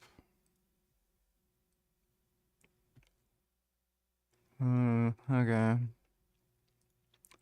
Thanks for the donation, N-word. Speaking publicly about these materials brings more attention to them, which harms all of the victims involved. I've been trying to move on from covering drama content, as it has had an increasingly negative impact on those in my life. One person involved has expressed suicidal thoughts in relation to the matter, and I did not want to exacerbate the situation by talking about it publicly. Because there are now multiple parties involved in litigation, it is unlikely I'll be able to answer any questions until pending litigation has been resolved. That said, though I am limited in what I can say, it is important that people know about my recent communications with and regarding Pixie, someone who I was friends with and collaborated with on many occasions. Since the leaks were first circulated, Pixie had stressed to me that keeping things out of the public eye was important to her. I've always said I would do my best to not confirm or publicize anything, and I kept my word. On December 11th, I received a message from a mutual acquaintance named Laura Hayden, known online as Lauren De Laguna, who has a legal background. Lauren has had a negative sentiment toward me after I rejected her romantic advances earlier this year. I understand that she has organized the fundraiser to support Pixie's lawsuit against me, and assume that she has been counseling Pixie on how to proceed. That same day, I received a message from Pixie where she suggested she would create a post about me that would go live after she committed suicide. This concerned me greatly. I genuinely believe that she was still in mental anguish following the leak weeks earlier. I responded in earnest, doing what I could to reassure her and letting her know that she had every right to pursue a legal course of action. At no stage did I try to convince her otherwise. This was a highly emotionally volatile time, and my main concern was her well-being. A few hours later, I messaged a mutual friend, Straighterade, who I knew to be particularly close with Pixie. We tried to figure out the best way to move forward in terms of making things right, or as right as they could be for Pixie. In that conversation, we spoke about things I could do to alleviate the toll on Pixie's mental health. I took Straight Array's suggestions and presented them to Pixie. I explicitly offered to help her financially, having had it communicated to me that she was also under financial pressure while dealing with this matter. Pixie responded, stating that whatever price she would ask for would be too high and would only result in making her feel worse. Later in a conversation with Straight Arrayed, she told me that Pixie seemed to want me to cover her entire tuition for law school. Others told me Pixie thought it would be appropriate for me to pay her anywhere from $500,000 to $1 million. At no point did Pixie make a specific or explicit request for financial compensation. I think sometime on December 13th, Pixie unfriended me on Discord. It became clear that no amount that I agreed to would be satisfactory by nature of the fact that I agreed to it. Third parties communicated that the point of any financial compensation would be to punish me. That language was incredibly frustrating to hear secondhand. I had already shown a willingness to make things right as best I could. I had spent time talking to a mutual friend of ours with the intent to help address concerns with her mental health and suicidal thoughts, the sincerity of which I genuinely believed. I was objectively harmed by this situation and was actively seeking to find a resolution that worked well for everyone. I'm not sure where Pixie got the idea that she needed to financially punish me. In this text message, Pixie reiterates that she doesn't want criminal penalties for me, just big financial ones. Some of my most personal messages have gone out to the world because of what happened, including multiple incredibly explicit videos of me, many of which have been forwarded to family members and colleagues. Information has come out which has irrevocably damaged my personal relationships. This saga has been a nightmare for all parties involved. Her accusation that I likely used a proxy to widely distribute this material while claiming deniability is extremely hurtful. I flat out cannot believe that anyone would think I intentionally leaked this material to the public. Now, just a little side note here before we get back to reading what he's saying. There's a lot of stuff he's saying here about how he was harmed by it being released to the public, and he never intended it to be released to the public, and it was never an intentional thing. And I think that's probably true, but the main concern is that Destiny sent this video of Pixie to someone else without Pixie's consent, and from there it got leaked, right? That is the main concern, which he seems unwilling to deny within this statement. He seems to acknowledge that there was wrongdoing done to Pixie, and that as a result of that wrongdoing from him, it was leaked to the public. I mean, it's just like he's not really admitting here to what he actually did, while at the same time kind of admitting it because of the Discord messages that clearly imply that there's some wrongdoing that he was responsible for. Anyway, back to the statement. I increasingly felt uncomfortable by the language being used regarding financial punishment and wanting to teach me a lesson, along with constant references to the precariousness of someone's mental health. It no longer felt productive to engage in these conversations. As is well documented at the start of this, I was completely willing to make things right with Pixie. At this point, I just tell people close to me that if Pixie wants to pursue legal actions against me, she's always free to do so, but I don't feel comfortable talking to her or about her until, at the very least, my current legal actions have run their course. It has been brought to my attention that Pixie has now tried to re-add me as a friend, but I have ignored these requests. I never told anyone what they can or cannot speak about, and I've always left that option open to them. Despite what some people have said, I've never threatened Pixie with litigation or NDA'd anyone. My goal was to respect the wishes of the people who have been affected by the leak. Pixie has now stated her intention to sue me and is fundraising for that. I do not believe I have violated any laws, and since Pixie has made clear what she wants to do, I will have to let the evidence and legal filings speak for themselves. It is unfortunate that it has come to this, but it means that all communications with her or Lauren, who may or may not be representing her, will have to be through counsel. Probably the biggest part of this statement that several people on the subreddit would comment on wasn't what was in it, but rather was what wasn't in it, which is what I mentioned before, being that Destiny addressing the accusation that he had distributed Pixie's sexual or nude images without her consent was totally left out. And additionally, like I said, the direct messages included in both his statement and Pixie's show him basically acknowledging that he engaged in this behavior, essentially confirming that he had done so without her consent. So just to be clear, what he did, seemingly, from Pixie's perspective, seemingly even from Destiny's perspective by this point, was he had taken a video of her consensually. That video was then shared unconsensually. That person then leaked it to the public, or some kind of hacker leaked it to the public. Not really sure which. I don't really have any evidence for that, but whatever the case, you know, Destiny's talking about the harm that he faced throughout this entire thing. And like, you know, obviously I can understand him being upset about the fact that videos of him were leaked without his consent, but at the same time, you know, the same thing happened to Pixie, and that's ultimately what she's trying to get justice for. The fact that it was leaked without her consent to the public, and even before that, it never would have been leaked to the public in the first place if Destiny hadn't sent it around without asking her. So that's the position we're in at the end of that response, and pretty much the entire subreddit. I mean, is livid the right word to use? I don't really know what the right word to use is. I would say probably feeling extremely betrayed, disappointed, angry, just infuriated that this is the way things went. One guy says, how hard is it to not ship nudes around to everyone on your friends list constantly, man? One person just says, dumb and one person says, just one freaking ounce of professionalism amongst online entertainment communities would fix like 95% of all problems. Another person says, go seek help. Literally every single drama you have ever had, or any genuinely shitty thing you've done has been related to sex. There is zero reason to share videos or pics with people unless they're your own. You aren't a porn star and neither is Pixie. And one other person says something that I think is very true. They say, unfortunately for you, you've cultivated an audience that holds you to a much higher standard than the audience of those you typically criticize. Which is definitely true because, you know, DGG, Destiny's community that he's had for a long time, is not supportive of this. They're not happy with the way that this is going. And so keep in mind, all of what I've talked about so far happened in the span of one single day. So people that were not fully locked into the situation or had missed some parts needed some time to catch up. And catch up they did. Because immediately as the following day started, another former collaborator of Destiny's, Cherry, had alleged that she was a victim of the same behavior. She had shared a follow-up tweet and links to a comment thread containing screenshots where she said, "Today I was made aware of an intimate audio recording taken of me without my consent that was also shared without my consent. I'm upset right now and I'm going to give Who fucking cares? Like, the audio recording thing is just a joke.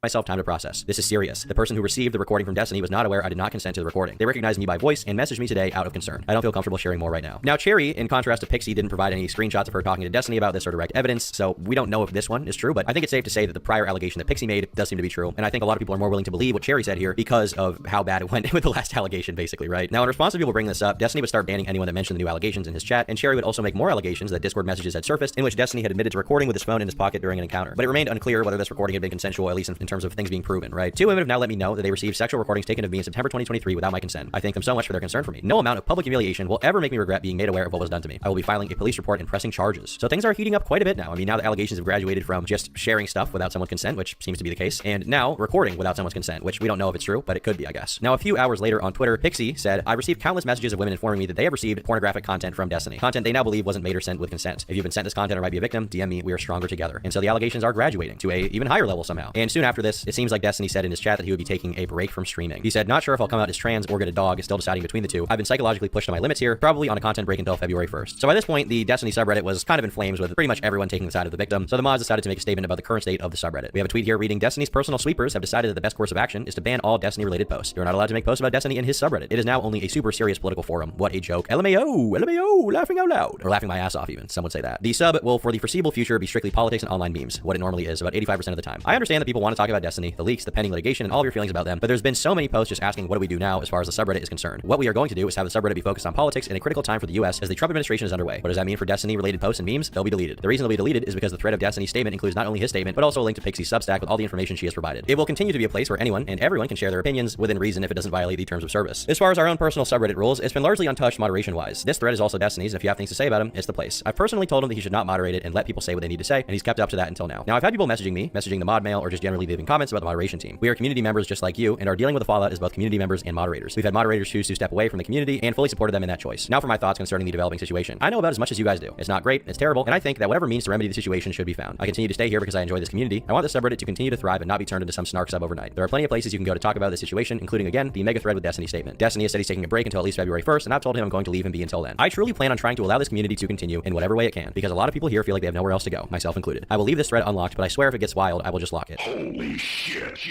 Now around this time, Erudite, or Kyla, also made her own statement about her involvement in accusations regarding her supposedly trying to cover up Destiny's wrongdoings, basically, right? She says, "I only ever looked into the leaks and reached out to Pixie because I was concerned for her well-being. After I spoke with Pixie in person, she made clear her desire for me to bridge the gap between her and Steven, and her desire for as little attention on the leaks or anything identifying her as possible. Both my involvement and my silence were at Pixie's request," and she shows screenshots for some of the stuff. "My greatest concern this whole time has been her well-being. Here are the logs." And she kind of ends by saying, "My mediation for Pixie ended when she opted to reach out to Steven directly because I felt unable to navigate her monetary requests." In regards to Destiny, she says, "I viewed him as genuinely remorseful and acting to fix the harms he had done, which is why I remained in a business partnership with him. I am very disappointed and angry with him that he opted not to reconnect with Pixie. I learned of the allegations Cherry made yesterday. I support her and Pixie's decisions and the lawsuits and charges. I've paused Bridges releases, canceled guests, and will evaluate business relations as I learn more. I asked Steven for information, but he's uncomfortable sharing due to legal involvement." And so it's quite a shit show at this point, right? I mean, we had Dan coming onto my stream to be like, I don't know about any of this. Obviously, if he did it, I don't support that. Then we have Erudite seemingly saying that he did do it directly, which seems to confirm what happened with the original post. So, I mean, by this point, we can basically say, I think, with pretty strong confidence that Destiny did leak a video without Pixie's consent, right? He sent it to someone else without her consent. And on top of that being confirmed, we have a lot of other people who are now making unproven claims, but they could be true in light of recent events. We just don't know about the subsequent accusation from Cherry and stuff like that. But it very well could be true, and things just get more every day. It gets more every day. Like, seriously, what the fuck is wrong with this situation, with this guy? Anyhow, Cherry... Donate tellers read comments. RFK Jr., Tulsi Gabbard's hearings are this week, 28th, 29th, 30th. Are you ready for AIDS? Literally, by the way, how did Magic Johnson get AIDS? Was he gay with other blacks? No, he just fucked thousands of prostitutes. What do you make of RFK and vaccines and what he's saying about it and the position he's been given in this incoming administration? Well, he wrote a book saying that Tony Fauci and I kill millions of children and make billions of dollars with vaccines. And, you know, people can judge for themselves whether that's correct or not. What do you make of RFK and vaccines and what he's saying about it and the position he's been given in this incoming administration? Well, he wrote a book saying that Tony Fauci and I kill millions of children and make billions of dollars with vaccines. And, you know, people can judge. Why did that play twice? I really hope neither of them end up getting elected for those positions. I think Tulsi Gabbard would actually be a much greater risk than RFK Jr. But yeah, I hope neither of them. It's bad. Thanks for the donation though, Dodo. I met this girl 8 years ago who, upon meeting me, told me she would be dead in 5 weeks due to a heart condition she had from swallowing pills. She said it was a suicide attempt. She's still alive now and I think her heart problem was made up. Crazy bitch.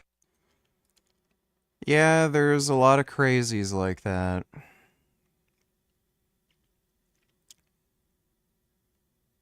Yeah. Thanks for the donation, Eric.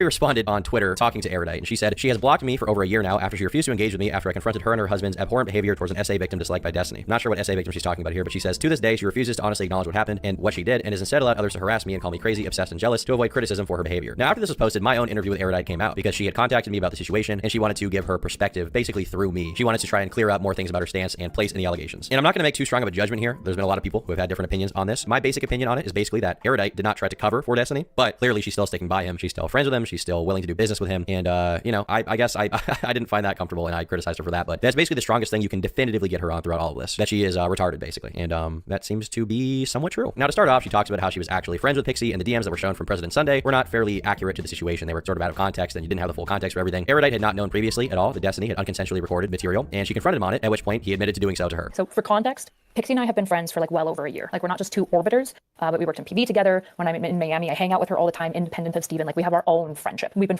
good friends for at least a year. So as soon as Aaron confirmed to me what was going on, I was like, okay, now I feel comfortable like checking in with her and seeing how she's doing. Texted her and she basically like immediately told me like everything that was going on.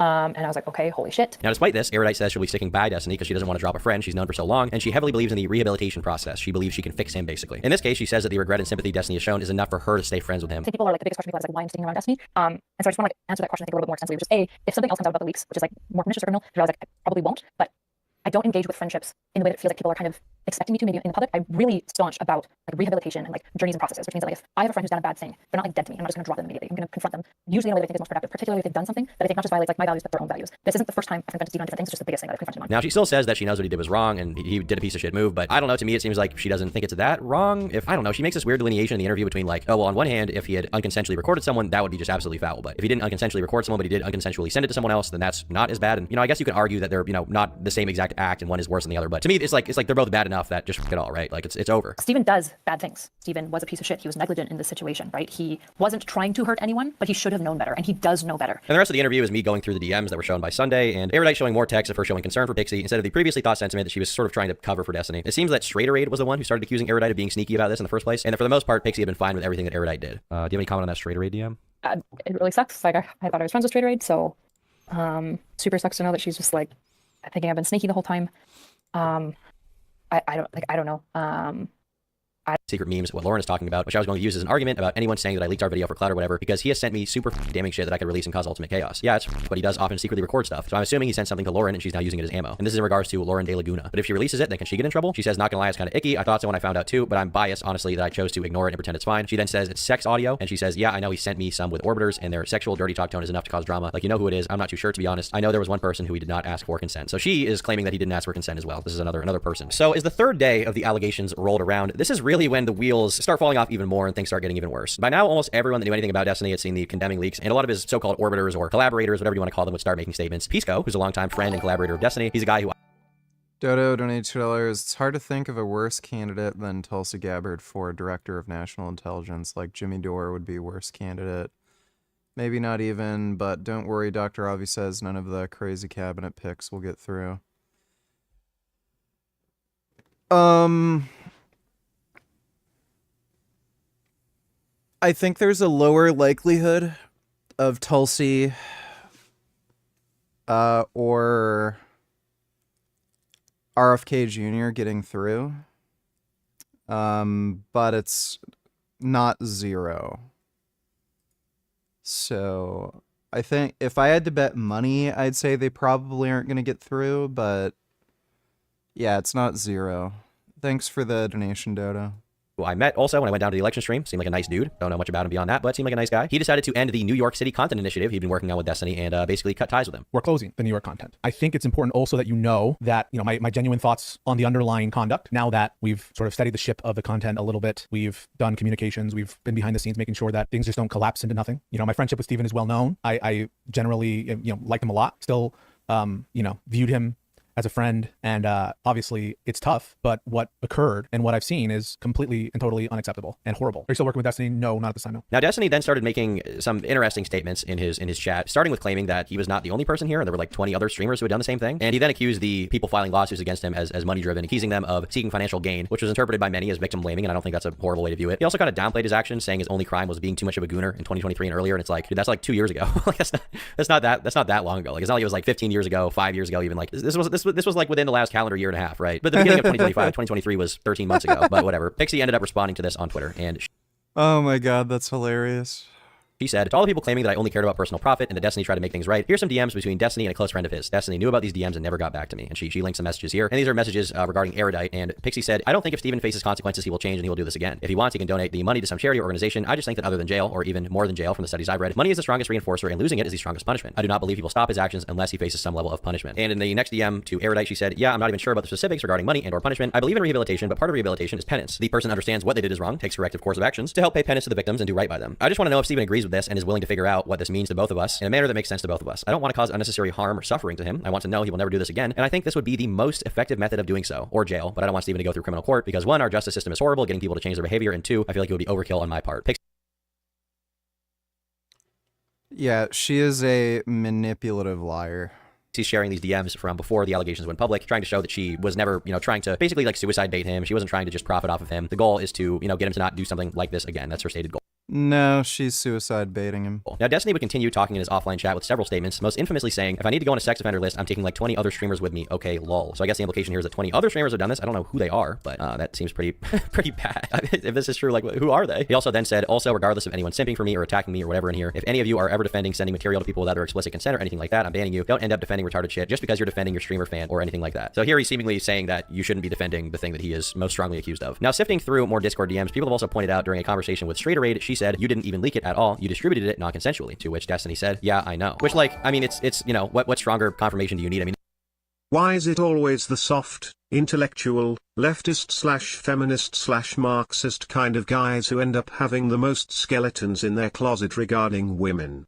Or is it that they are the easiest targets for opportunistic women trying to entrap a guy for money? Well, it's usually right-wing Republicans who are the ones who do the worst shit. It's just that their communities give them no accountability, and they usually find ways to shut women up. So, yeah, it's not usually the lefties. Thanks for the donation, though, pile of beans.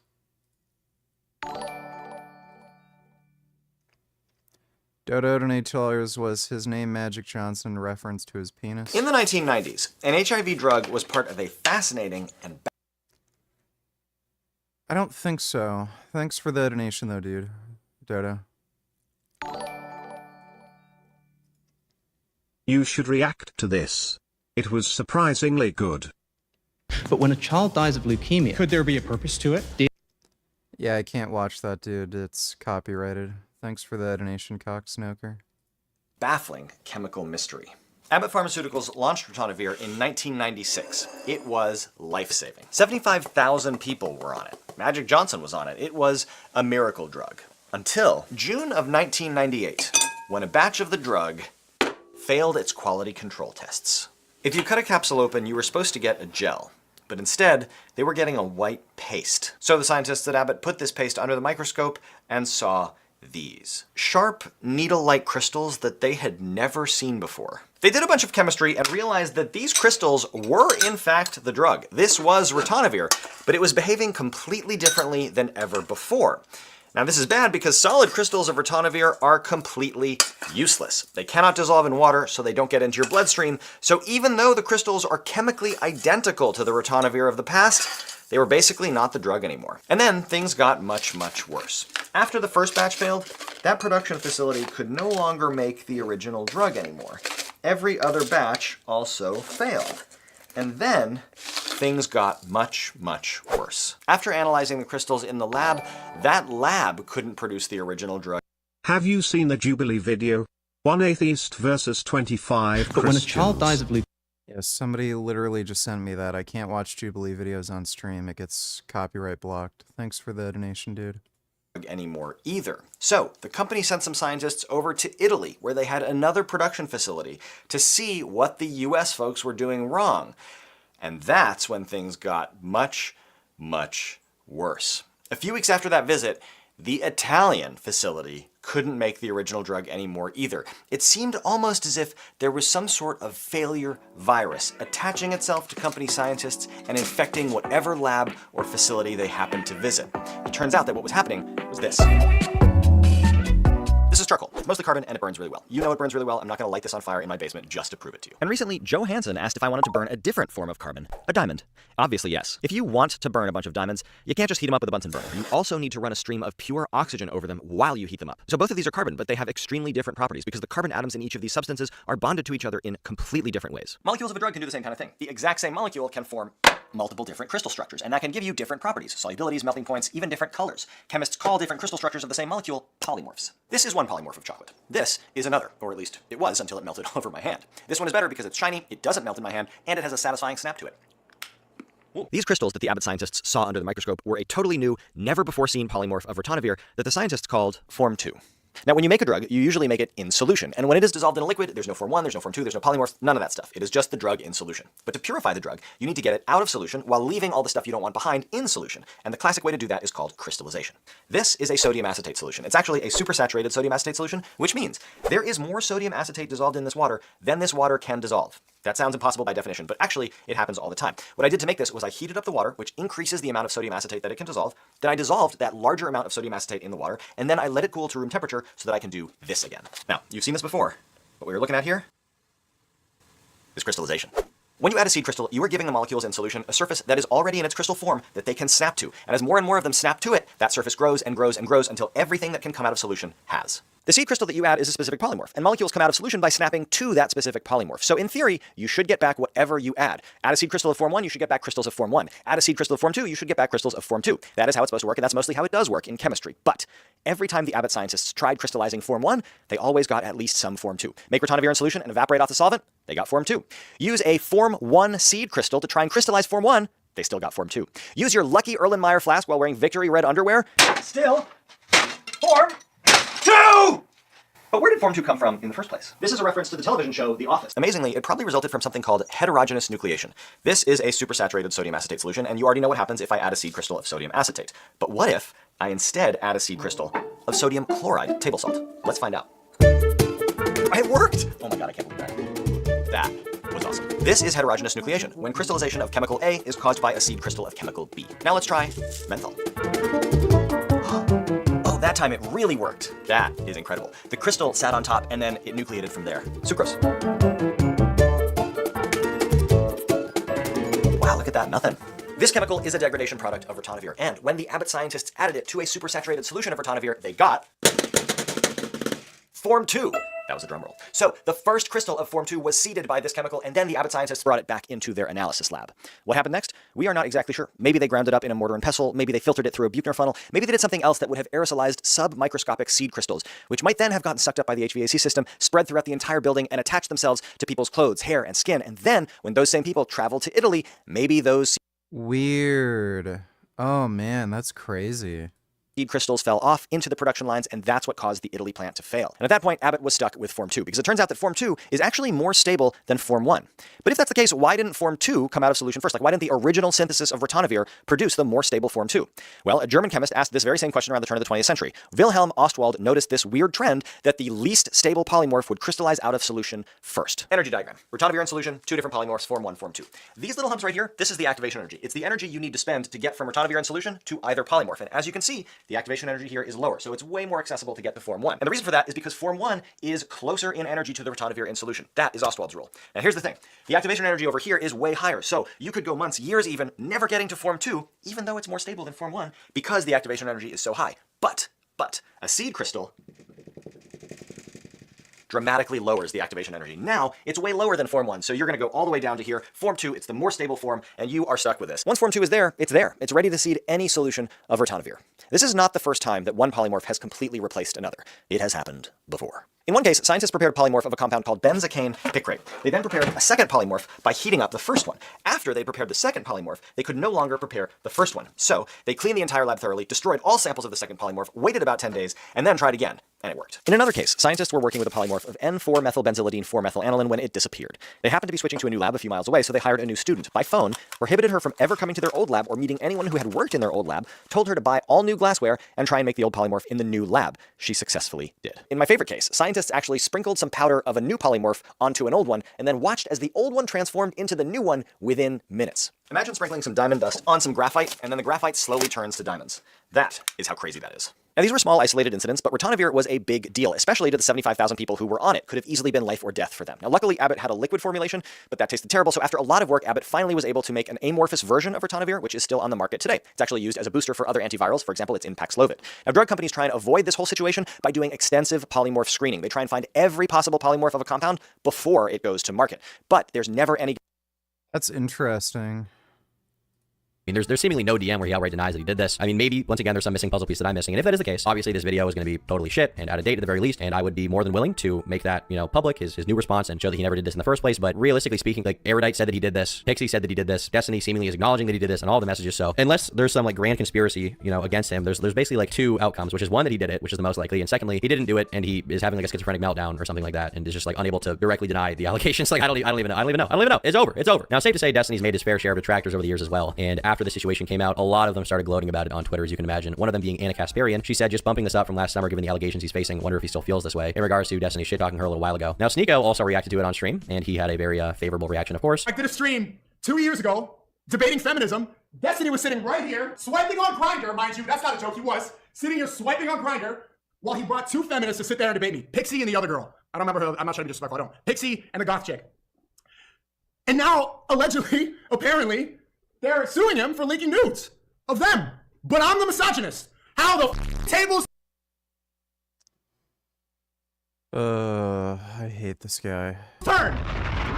And of course, Hassan Piker also dedicated an entire stream to the drama and spent a lot of it gloating about how, how he was right. I learned new things about Destiny from you, and it's never good news. I rarely ever cover Destiny on this broadcast, but this is moving beyond the point of like petty drama or whatever into criminal liability. I mean, not that he knew that this was the case or he knew that this happened, but, he was just right in the perspective that Destiny is a bad guy. And obviously what Destiny did was, and it sucks that Hassan in the end got the last laugh. Not a great timeline, but he did this to himself. This is nobody's fault but his own. Content creators, and especially drama commentary people like myself, have a habit of saying it's over and we're back because it looks good in titles and it's a simple way of describing a situation, even if it may not be entirely the case. But in this case, I think it may be over. Every form of evidence that's been shown so far, and even Destiny's response, has been so bad that I find it very hard to see him getting out of the situation with a career entirely intact. Like, is it possible he'll keep streaming and maintain some audience? Yeah, probably. But I don't think that anyone serious in the political landscape is going to want to work with him again. Who knows? Maybe down the lines things are going to be more cleared up, and maybe there'll be some different situation where, like, maybe there's some possibility Pixie's lying with all of this, right? Like, if she's lying, she's doing a great job at it because she somehow managed to get Destiny to basically admit to it, and to get Kyla, Erudite to admit to it, and everyone to just drop off from the Destiny camp. Like, you gotta understand, he's been through so many cancellations, right? So many different cancellation attempts. None of them have really been nearly as strong as this, right? Like, none of them have been to the point where everybody around him is just like, I'm done with the forward. You can imagine around it. Bad person. Wow, big shot.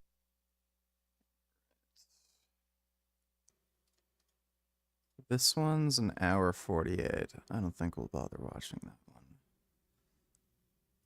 Let's watch some Pierce Morgan mints. That's so crisp, so sharp, exactly like the way that they did in the Third Reich. That's not an accident. He's a smart guy. All the evidence points to the fact not only is he not a Nazi, but there's no good... He did that so crisp.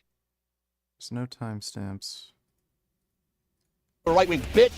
nothing short of shock and awe. Trump unveiled a tidal wave of executive actions as well as scrapping all of Joe Biden's with a stroke of a pen. Supporters reckon Trump has crossed out more than just policy with his trademark Sharpie. They believe in a profound and perhaps permanent cultural pivot to a supreme United States in which bros rule, woke is dead, and Americans answer to nobody but God, and maybe Trump. But are they right? Well, joining me to debate, for the first time together, Andrew Wilson, host of The Crucible, famed for what he calls blood sport debates with controversial thinkers from the worlds of politics, philosophy, and religion. And in the opposite corner, Cenk Uygur is the founder and CEO of the Young Turks, where the OG of digital debates has found his progressive populism at odds with many conservative commentators, as well as his own side. Well, Cenk has recently made his mission to engage with conservative and pro-Trump firebrands like Andrew Wilson. The question is, can he keep his temper? We're about to find out, because Cenk, you've got a volcanic one when it goes, but you've been on very good behaviour since Trump won. Let's see if it lasts. Gentlemen, I joke. Welcome to both of you. Cenk, let me start with you. It's been a blizzard of stuff going on, as always in Trump world, but it seems unlike 2016, that this time there's a kind of laser focus and a plan to what Trump is doing. He's had time to think about this, time to work out what he got right and wrong first time, and he's hit the ground very hard, running very fast, really to try and send a message. Right, this is the new America. What do you make of it? Yeah, so first of all, credit to him on both the optics and the action, right? So when a Democrat gets in office, they immediately start saying, our voters have to push us to do the right thing. And then they say, don't push, don't push. Hey, how about we elect you and you do your goddamn job, right? And for Democrats, that seems to be a really hard ask, right? So that's why I'm so frustrated with my own party. Trump comes in and goes, you want to see something? Boom, here we go, day one. Oh, signing after signing after signing, executive order after executive order. So give him credit for that. Number two, give credit to Susie Wiles, who ran a brilliant campaign and now seems to be running a very tight ship as the chief of staff. Now, when it comes to the actual orders, I disagree with tons and tons of them.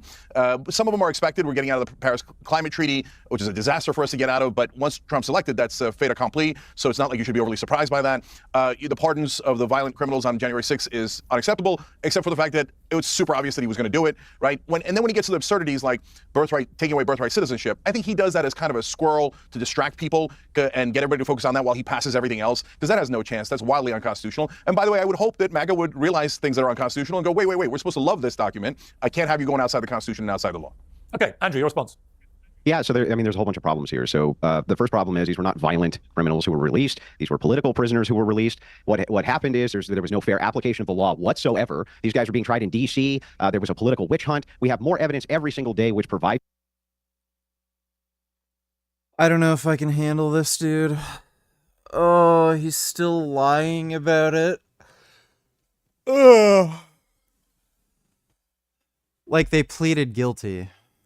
For that, why these guys are busy now complaining and showing us, oh, down here on the border, we have a mom crying because she might be separated from her kid. Nobody's commenting on the fact that we have a ton of families that just got reunited. And on behalf of all of the Wilsons of the world, welcome home, January 6ers. It's guys like this that wanted to put you away in a dark hole, absent due process, and throw away the key. These were not violent criminals. By the way, well, hang on, Andrew, hang on. Let me just stop you there. So I actually interviewed one of the protesters, Jacob, who was the QAnon shaman guy, and I also had a Capitol police officer who'd been working that day. And what they both agreed, very interestingly, was that they both condemned the violence against police officers that day. So if you can have one of the protesters who's just been pardoned concede that the violence that was perpetrated by some of the protesters was wrong, unacceptable, and should be condemned, why would you categorize it as non-violent?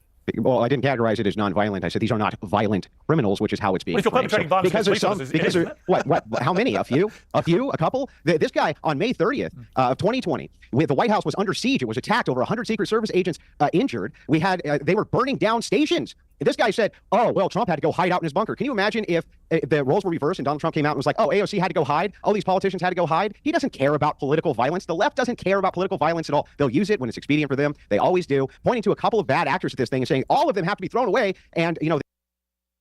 By the way, right wing is responsible for the majority of political violence. The key thrown away with them is insanity. And no, I don't think so. I think it's a miscategorization to frame all of them as violent criminals. And that's they weren't all violent at all. I mean, that's what he was doing. That's what he was framing it, though. Yeah, no, so I don't. And Cenk, I do not agree with that. I don't think all the 1,500 were violent. In fact, we know for a fact they weren't. A lot of them were not convicted of violence. Yeah, I didn't say that at all. So look. No, all right, whatever, dude.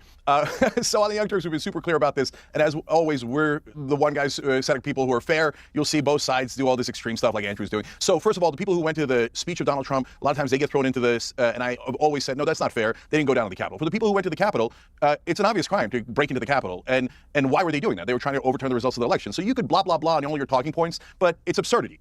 Obviously, they were trying to hurt our democracy. They were trying to steal that election. And were some of them violent? Were all of them violent? No. Were some of them violent? Obviously. We have eyes and ears. So you can do all the propaganda you want, but we just watch the tape of them trying to beat the crap out of the cops. I thought you guys cared about cops. I care about crime. I'm against crime. And, you know, and we take heat sometimes from the left because they think that crime is a right-wing narrative and doesn't actually exist. Well, the voters just showed you it does exist, and they're pissed about it. But they're also pissed about it when you go beat up cops for Trump. So look, I'm past it because the American people voted. They put Trump back in office, and that's pretty definitive. I didn't want that, but it happened, right? But if you're going to try to do revisionist history, that these were some patriots who showed up for a picnic, but oh golly gee, there was a Capitol, so they started to bust in and beat the living crap out of the cops, and oh, he lost the election, but oh no, it was stolen, so they go and try to do a coup attempt. I hate it. I think it's a terrible precedent, and I think every time you guys defend it, you sound absurd, and it sounds like overwhelming, ridiculous propaganda. Andrew?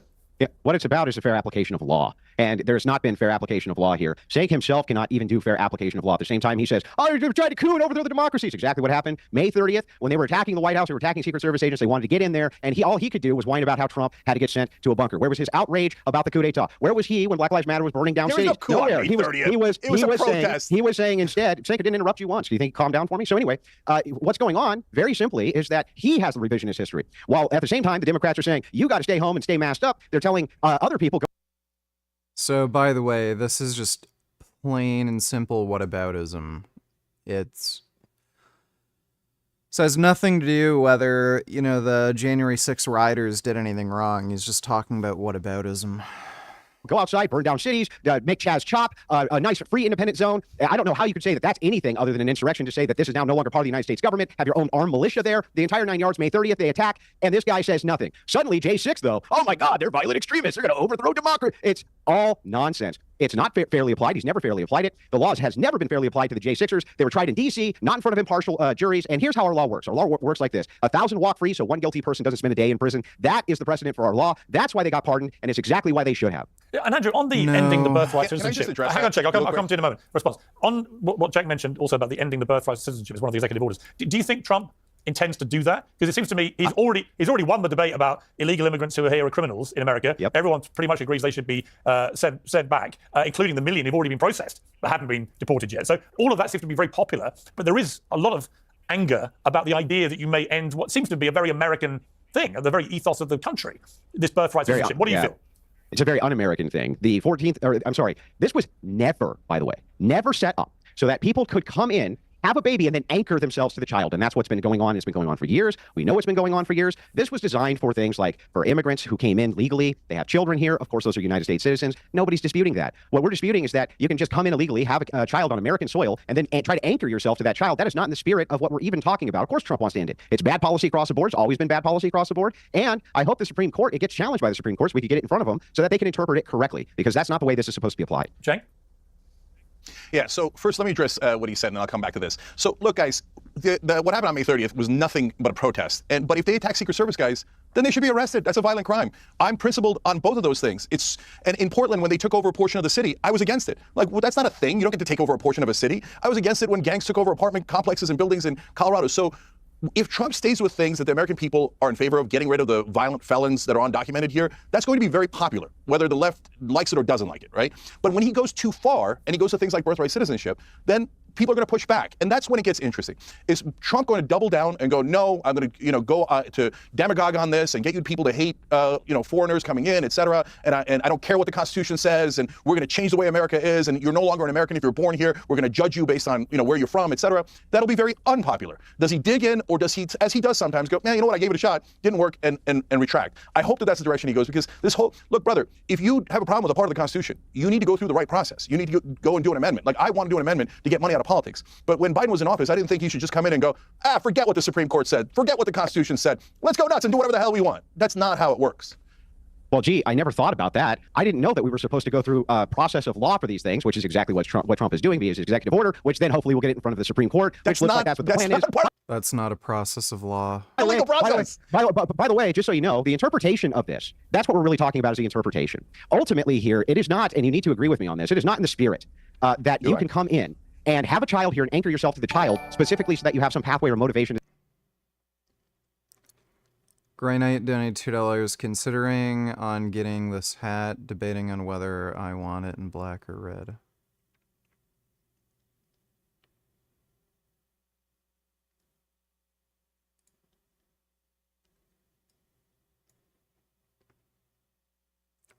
Make common sense great again. I'd get it in red. Thanks for the donation, Grey Knight. The citizenship. You say it's not part of the legal process. Yes, these challenges, getting in front of the Supreme Court, getting in front of various courts is part of the process. It's been done this way time and time and time again. Also, I reject categorically what you said, just lied to the audience. You called Trump bunker boy, right? He was going down to the bunker during the protest to inspect it. Ha, ha, ha, ha, ha, right? You didn't care at all. You weren't denouncing political violence. You weren't denouncing these people getting beat up. You didn't care. Wait a minute. How can you say, wait, hold on. I gotta say one thing. Let me try and none of those things are true. Let me try and move on to guys. Let's move on to some policy debate. Andrew, let me ask you: do you feel like the woke worm is in reverse as strongly as I'm sensing it is? And specifically, just a simple statement from Trump that the policy of the United States will be to recognise two genders, male and female. Well, duh. That's always been the case. It's just incredible that the president of the free world effectively has to make this clear to people who've lost their minds and believe that actually men can be women and women can be men. But do you feel that this has been a big marker in the beginning of the end of the woke mind virus, as Musk calls it? No, it's not the end of the woke mind virus. You're going to always have to battle this as definitions change because people need to justify their insane and degenerate behavior in society. So they come up with all sorts of nonsense like this. In this particular case, the trans advocacy groups have done more to reverse any type of progress LGBTQ people in the United States have made in the last 30 years because of what they're trying to do with children and the fact that they don't care that you, as a Christian, do not believe at all that a man can become a woman. So yes, this is whiplash on that. There's going to be a lot more whiplash that's going towards that as people reject categorically what these people have been trying to push on us. You can look no further than what just happened at the inauguration. You have a female bishop. That's an impossibility. That is not Christian at all. You're not allowed to have female bishops. That is satanic. That's literally satanic to have a female bishop come up and say anything. You can laugh, but it is. That's Okay.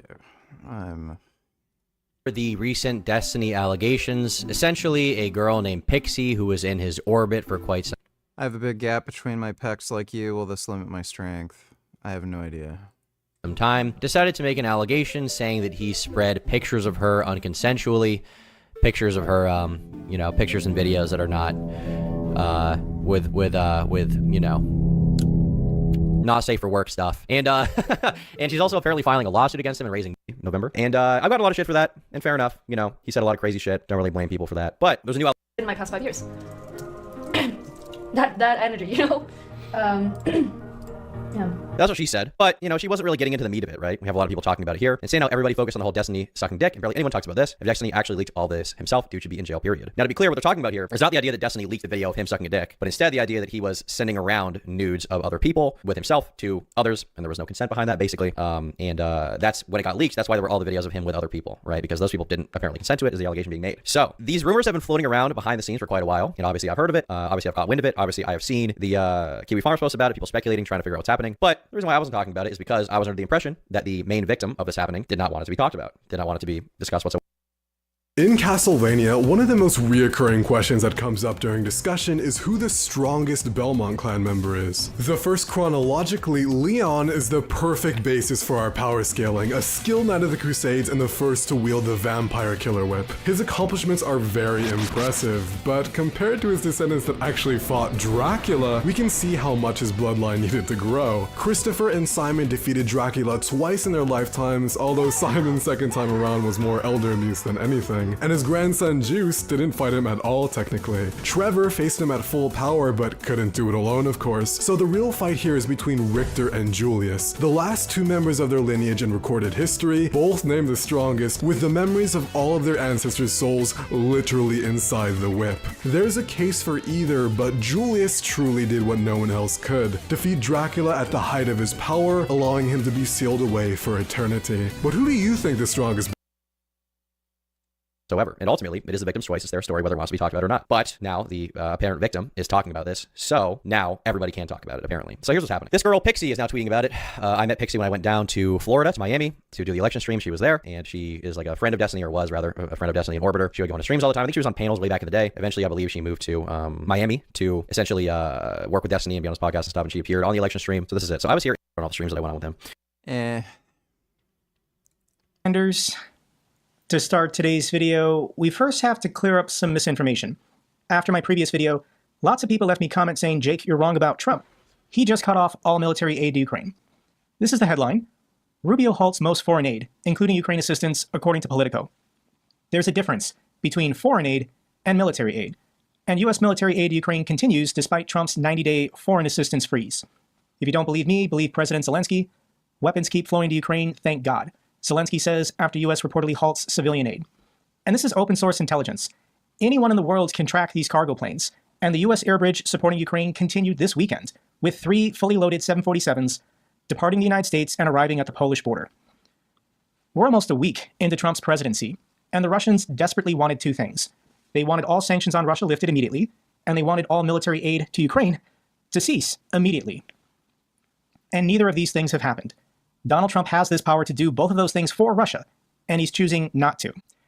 So if you want the specifics, what did Marco Rubio freeze under the State Department? And this is the Foreign Military Financing Program, but there's barely any money left in this program, so freezing it for 90 days doesn't really matter. Where these weapons are coming from, this is the PDA, the President's Drawdown Authority, and the USAI program under the Department of Defense. The Department of State under Rubio is a different pool of money than the Department of Defense. Pete Hegseth is now in charge of the Department of Defense. He was confirmed yesterday in a 50-50 vote, with J.D. Vance casting the tie-breaking vote. I'm basically neutral on this guy. He's an idiot. He's in over his head, and Trump picked him because he likes him, and he looks good on TV. But as long as he stays out of the way, it shouldn't be a problem, and I don't think he's going to freeze military aid to Ukraine unless Trump tells him to. So let's now go back to that interview that Putin gave 2 days ago. Putin flatters Trump, says Ukraine war wouldn't have happened if his victory wasn't stolen from him by the Democrats in 2020. If you didn't see this interview, I'll link it again down below. Putin is speaking to this Russian reporter, and I'll just give you the summary. This is Putin kissing Trump's ass, flattering him as much as possible. There's no way that Putin could have debased himself more, been more of a beta male to Trump in this video. This was astonishing to watch. And Putin is looking for a meeting. We really should meet, Putin says as Trump threatens new sanctions on Russia over Ukraine. Now we know what Putin is trying to do. Zelensky is trying to get invited to these US-Russia talks. I think they're going to happen in the next couple weeks. But this isn't going to happen. Trump wants to meet with the Russians. He wants to meet with Putin one-on-one because it's an opportunity to have the world's attention. And he doesn't want the Europeans or Zelensky there to steal his thunder. Now, if Trump wanted to betray the Europeans and betray Ukraine, he would have done it by now. We're a week into his presidency. So this summit between Trump and Putin is going to happen in the next couple weeks, and Zelensky is not going to be invited. But it's not a big deal. We all know what Putin is trying to do. Zelensky warns Putin wants to manipulate Trump on the topic of Ukraine. So is the interpreter going to be an attractive woman? Is Putin going to try and get Trump alone one-on-one again? This happened during Trump's first presidency. And that just isn't going to happen based on the national security team that Trump has picked. We like Marco Rubio, we like Mike Waltz, and then there's this guy who's in charge of the entire show. Incoming Trump peace envoy suggests oil crackdown to push Russia to negotiate. This is retired Lieutenant General Keith Kellogg, and he knows the Russians. He understands the Russians, and he's the one who's going to be advising Trump every step of the process. So Keith Kellogg made another appearance on Fox News, and the angle that Trump wants to take at the moment is applying pressure on Russia through oil prices. This is something that Keith Kellogg agrees with, and he's going to explain this in this Fox News clip. Last September, when they were at Trump Tower with Zelensky, he said it's time, and it is time to end it. And I think he can do it when he gets the dialogue going. And I think but the most important thing I think everybody needs to understand, Dana, it's not going to end kinetically. What I mean by that, it's not going to end by killing each other. This is going to end, and he said this yesterday when he was at Davos, when he made a comment to the people there, that the key role of not only diplomacy, but economics as well. Let me just use one example, oil. You know, the price of oil right now is probably, when you look at Brent or WTI, the baseline pricing, it's about $78 a barrel. So Russia's getting billions of dollars of money from oil sales. What if you drop that to $45 a barrel, which is basically the baseline break-even point? That's what he made the comment yesterday.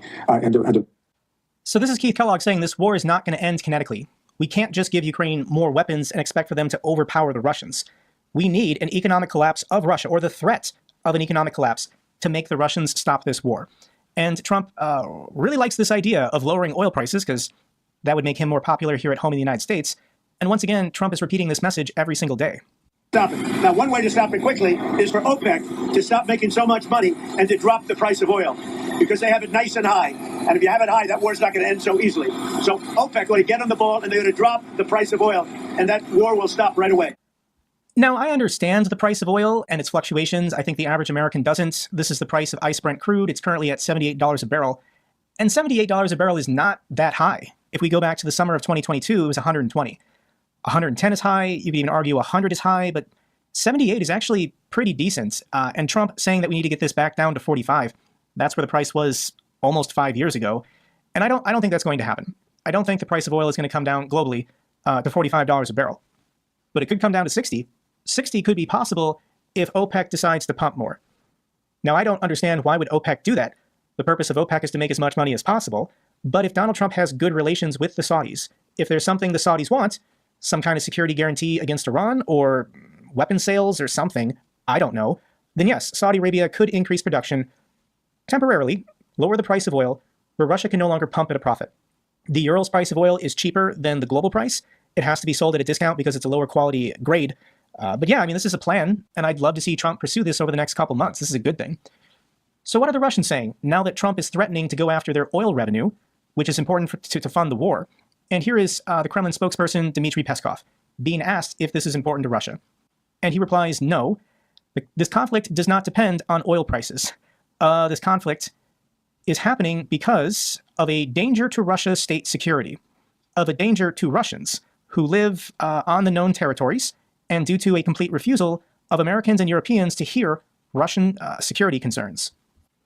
So this is Russia's story, and they're sticking to it, that the cause of this war is Russia's security concerns. Security concerns from who? The NATO alliance? Who is the largest and most powerful military in the NATO alliance? And it's America. Is Russia today willing to admit that America is now their security risk? America is threatening Russia because Donald Trump is now president. Is Russia saying that Donald Trump is a threat to Russia's security, and that's why they need to continue this war in Ukraine? Who else could possibly be a threat to Russia? Is Finland going to invade Russia? Is Estonia going to invade Russia? Like, you have to logically think through this sometimes, and if Peskov wants to maintain that the war has to continue because NATO is a threat to Russia, then they're saying Donald Trump, leader of the United States military, which is the leader of the NATO alliance, is a threat to the Russians. It's absurd. That's not the cause of this war. But here's the bottom line, and I think Trump's going to eventually realize this. We didn't ask Stalin's permission to create NATO when the NATO alliance was created. We didn't ask Khrushchev's permission to bring West Germany into the NATO alliance. We didn't ask China and North Korea for permission to forge alliances with Japan and South Korea. Therefore, today, Russia has no standing, no right to deny the sovereignty of Ukraine. If the NATO alliance wants to enter into a military agreement with Ukraine, whether it's bilateral security guarantees or full NATO membership, Russia doesn't get a vote. Russia has no say. The Russians just have to deal with it. But we know that that's what this war is not really about. It's about control, it's about resources, it's about empire. And if Putin succeeds in Ukraine, these wars are not done. Also from this Fox News interview, the United States is now seriously considering buying weapons for Ukraine using frozen Russian assets. Let me play for you this part of the clip. And they have a piece today that says America must continue to arm Ukraine without U.S. taxpayer dollars. One of the suggestions would be to let Ukraine use frozen Russian assets to buy U.S. weapons. Is that on the table? Well, that's a discussion piece. That's always part of it because you have all these options and you want to present the President of the United States with multiple. Have you read the scientific literature around root canals? Do you think root canals are dangerous? I heard there is a lot of controversy there. No. I don't know anything about that. I would imagine since root canals are done, they're, probably something that's necessary. Thanks for the donation, Veggie Metal. Do you like fruit snacks? Favorite brand? No, I don't eat stuff like that. Those are options so he can pick which one he wants to go with. But I think we've always talked about it. We've talked about this repeatedly of using Russian frozen assets to do that, to buy U.S. arms. I mean, that is one piece of the puzzle that needs to be discussed and it's going to be on the table with the president to talk about. It's on the table. For 3 years under Joe Biden was never willing to publicly say this. Why don't we just take Russia's frozen money in Western banks and then use that to fight the war? Europe might still not want to do this, but I don't think Trump cares. Anything that's frozen in G7 banks, use it to buy American weapons, and then send those weapons to Ukraine to fight the Russians. Trump is also okay with Lend-Lease style programs where Ukraine can have a line of credits and buy whatever they want from U.S. inventories. Then when the war is over, they have to give it back or pay it back, and they can do so with signing agreements with Western or American companies to get oil, gas, and natural resources out of the ground. We can be creative here. We can all admit that for 3 years, Joe Biden and the Democrats lacked some creativity to come up with other solutions to support Ukraine. Now, concerning Donald Trump's rhetoric, he's going to say and do things we like, but he's also going to say and do things we don't like. And in that interview 2 days ago, he said, Zelensky is no angel and shouldn't have allowed the war to happen. What could Zelensky have possibly have done to have prevented the war that Putin was always going to launch? since 2014. Putin was always going to do this. There's nothing Zelensky could have said or done aside from capitulating to the Russians and surrendering his country. This invasion was always going to happen. Also, the United States suspended immigration programs for migrants, including Ukrainians. Almost 200,000 Ukrainians have resettled in the United States, and their status potentially is at risk. I, however, think this is going to be reviewed. Rubio with the State Department will reverse this. I don't think any Ukrainian refugees that have resettled in the United States will be deported or anything like that. But it is a scary headline for people living with uncertainty. Trump is also serious about annexing Greenland. I don't really want to talk about this as an American, but if you're one of my European viewers, I, of course, oppose this. This is reckless and dangerous language from Donald Trump to be talking about seizing Canada, Greenland, and Panama with military force. But I just don't think this is going to happen. Like, without Congress voting for it, it's not legal or lawful for any military member to take action against our military allies. So this could end up going nowhere, but I think Donald Trump likes the attention, and talking about annexing Canada, I think he just finds it fun. To my Canadian viewers, I know this is not fun, but he might lose interest and then start talking about other things like in a month or two. Wait him out. Seoul suspects North Korea plans to send more troops to Russia and Ukraine. So now Donald Trump is saying he's going to reach out to Kim Jong-un. I don't understand the friendship and relationship that these two men have, but I don't need to. If Donald Trump can meet with or talk to Kim Jong-un, and then North Korea decides to stop sending troops and military aid to Russia, this is good for Ukraine. I'm going to let this happen. I'm going to encourage this.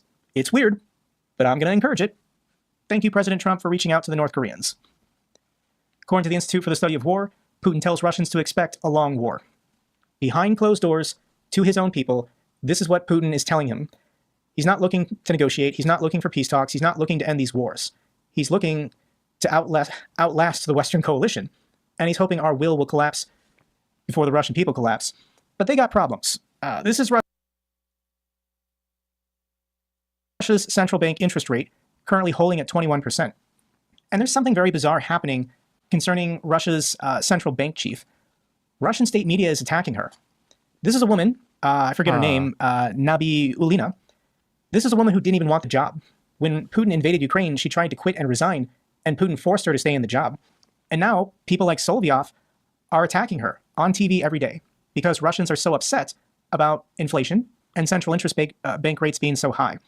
So Solovyev on Kremlin State TV is now attacking her, calling her the mega regulator. Let me read for you what Solovyev is saying about his own central bank chief. Our economy is not where the president of the Russian Federation, who answers to the people, Putin, set the goal for it to be. I spoke about this topic separately yesterday. The mega regulator is not keeping the inflation under control. The mega regulator does not understand what needs to be done to control it. It's already obvious. All these companies, all these meetings among themselves, all this talk to Solovyev so that he shuts up, all of this won't work. The mega regulator cannot manage the set task. This is obvious from what Putin says when he is forced to state that inflation does not correspond with the forecasts. At the same time, the task is not to kill the economy and to cool it, but to fulfill the set tasks for the national projects by 2030. For this purpose, it is necessary to understand that inflation must be controlled, but entrepreneurial activity must still exist. The economy should be developing. The West gives us two criteria: crazy tax, the crazy refinancing rates, which is a personal project of the mega regulator, and the second one is inflation. The reason why inflation is so out of control in Russia is because of defense spending on this war, and the fact that the Kremlin is forcing private Russian banks to give unsecured loans to defense contractors so they can keep producing. That is why the central bank in Russia has to keep raising rates. It's a house of cards, guys. It's going to collapse at some point this year. So let's get to the bad news for Russia. Russia's Ryazan oil depot on fire for the second time in a couple days. This appears to be a new tactic from Ukraine where they hit an oil refinery, it explodes and catches on fire. They wait for the Russians to put out the fire, and then they strike that oil refinery again.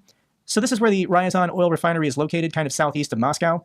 And I don't know if the first fire was still going, but Ukraine struck it again.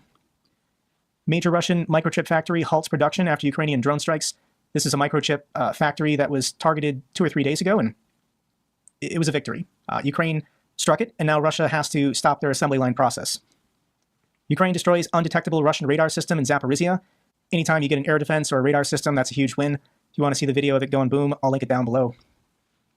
2 planes in the last 24 hours had trouble in Russia. An A-24 rolled off the landing strip and crashed into the bushes. Thankfully, no casualties. I don't want to see any Russian civilians killed in a plane crash, but you've got a death wish if you're getting on a plane flying over Russia. There was also a Boeing 737 that had to divert. It was flying from Moscow to Istanbul, and it experienced technical issues. There's another Shadow Fleet tanker that had an engine failure. It's currently floating off the coast of France.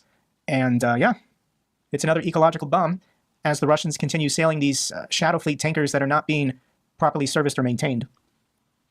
Russian coal miners face bankruptcy. I didn't even know about this. Russia's coal industry is in crisis as mines face bankruptcy against the backdrop of low world prices. It has been reported. Because the central banks rates are so high, in order to borrow money to keep your business going, you can't operate at a profit anymore. Every industry in Russia is being saddled with unrealistic debt, and none of them are going to survive if Putin continues this war. Let's now go around the world. Belarus election offers Lukashenko versus no one else. So Lukashenko decided to re-elect himself, and what's his secret to success? And all of his main opponents are either in prison or exiled, and nobody in Belarus is allowed to criticize Lukashenko in any way. Also, the internet's out. Lukashenko shut off the internet in Belarus for 3 days to stop people from rioting and protesting during his re-election. So shocker, Lukashenko won the election with 87% of the vote. And when I saw the 87 number, I had to laugh. Like, it's so obvious and stupid, but when Putin had his rigged election in March of this year, Putin gave himself 88%. So Lukashenko, in his own rigged election, was not allowed to look better than Putin. So Putin gave himself 88%, Lukashenko gave himself 87%. It's so dumb, guys. It's just so dumb. But the people are rising up against these idiots. Mass protests sweep Slovakia as Prime Minister Fico warns of a Maidan scenario. Massive protests are currently happening in Slovakia in response to their corrupt Prime Minister doing the Russians' bidding. Slovakia is a member of the EU and NATO, and Fico only seems concerned with how Russia is doing. So there are videos, I'll link them down below. These are massive protests. I hope that we can get some kind of critical event and potentially Slovakia can get rid of their corrupt prime minister. And this is early reporting, but there might be 4 members of Slovakia's parliament willing to break away from the governing coalition. I guess there's 150 seats in their parliament, and you need 76 for a majority.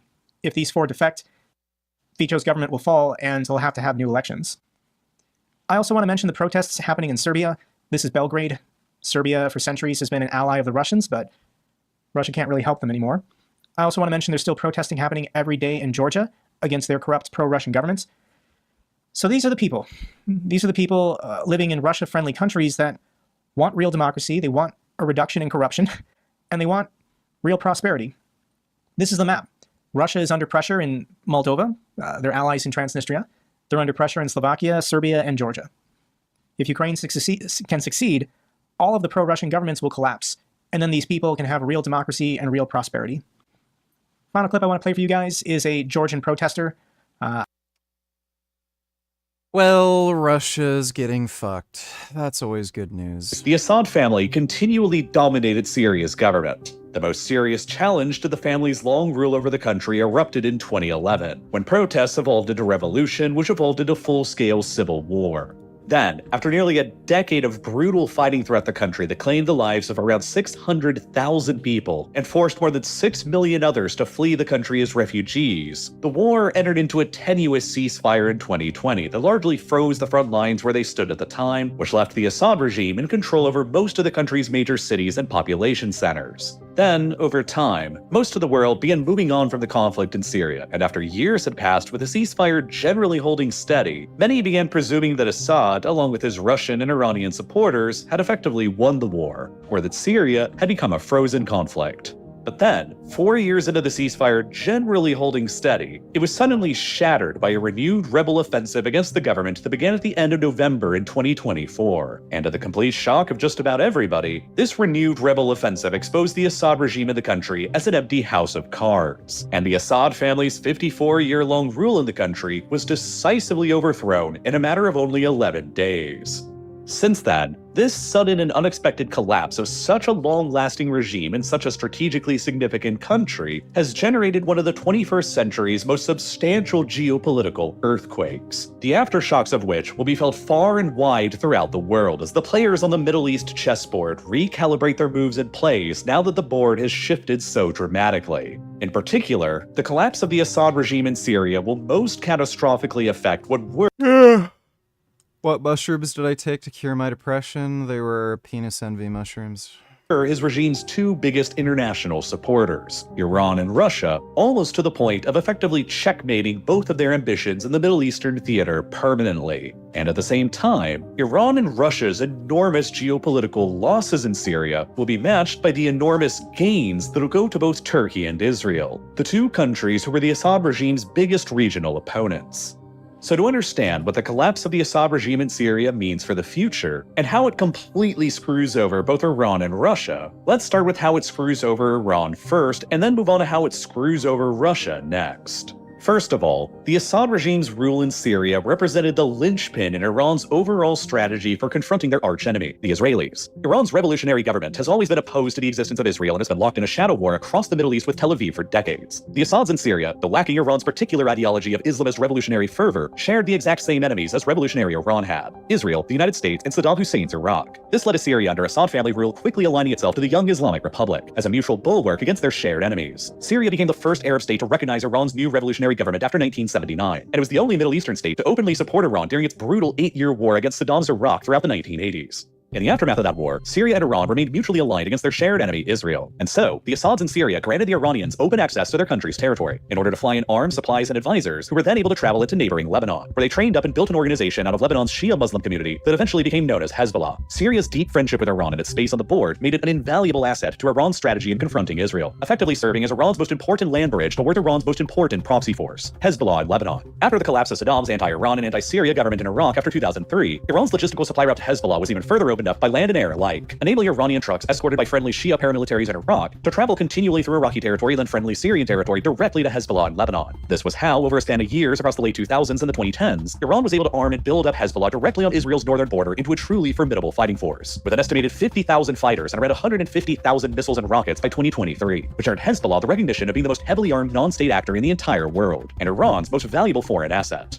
Hezbollah's massive fighting force and its arsenal of missiles and rockets effectively became Iran's ultimate insurance policy against the risk of a direct Israeli or American air campaign against their own nuclear and military sites or government infrastructure in Iran. If the Americans and the Israelis ever decided to bomb Iran, Iran could always just authorize Hezbollah to rain down their hellfire upon Israel from Lebanon, thus ensuring some form of mutually assured destruction and deterrence against Israel or the United States from ever doing so. It was Iran's strategy to put pressure on Israel and to keep any fighting between them far away from Iran's own borders. And thus, Syria's territory was the absolute linchpin in this entire strategy, because without it, Iran would have no way to continue resupplying and supporting Hezbollah in Lebanon. This is why, when the civil war erupted in Syria and the Assad government looked like it might collapse, Iran and Hezbollah both intervened directly on Assad's behalf against the rebels, with thousands of foot soldiers and fighters in order to keep their supply route open against Israel. So now, after the Assad regime's sudden collapse at the end of 2024, Iran has also probably lost that invaluable land bridge across Syrian territory that they've been able to reliably use to support Hezbollah in Lebanon with for decades, ever since Hezbollah's very founding. To make matters even worse, Hezbollah was also very badly bloodied by the Israelis during their war between September and November of 2024, right before the Assad regime collapsed. Israel had managed to catastrophically infiltrate Hezbollah as an organization, and through a series of major surprise attacks, they were able to destroy the organization's communications and eliminated virtually all of Hezbollah's top leadership, including Hezbollah's top leader himself, Hassan Nasrallah. Thousands of Hezbollah's rank-and-file fighters were either killed or incapacitated by the Israeli attacks, and by November of 2024, with Hezbollah effectively paralyzed and incapable of responding effectively, the IDF claimed that their relentless aerial campaign against Hezbollah had successfully destroyed more than 80% of the organization's once feared missile and rocket arsenal. Indeed, Hezbollah's catastrophic losses inflicted by the Israelis led directly to the Syrian rebels calculating that they would be too weak to intervene in Syria to save Assad once again, which contributed to their ultimate victory in overthrowing Assad so rapidly without Hezbollah's support. So now, with Hezbollah a compromised and spent force with as much as 80% of their Iranian-supplied missile and rocket arsenal destroyed, and with the Assad regime in Syria toppled, Iran will find it incredibly difficult and not even impossible to rebuild Hezbollah back into even a fraction of the menace it used to appear to the Israelis prior to 2024. And with that, Iran's ultimate insurance policy against an Israeli and American attack has been completely undone.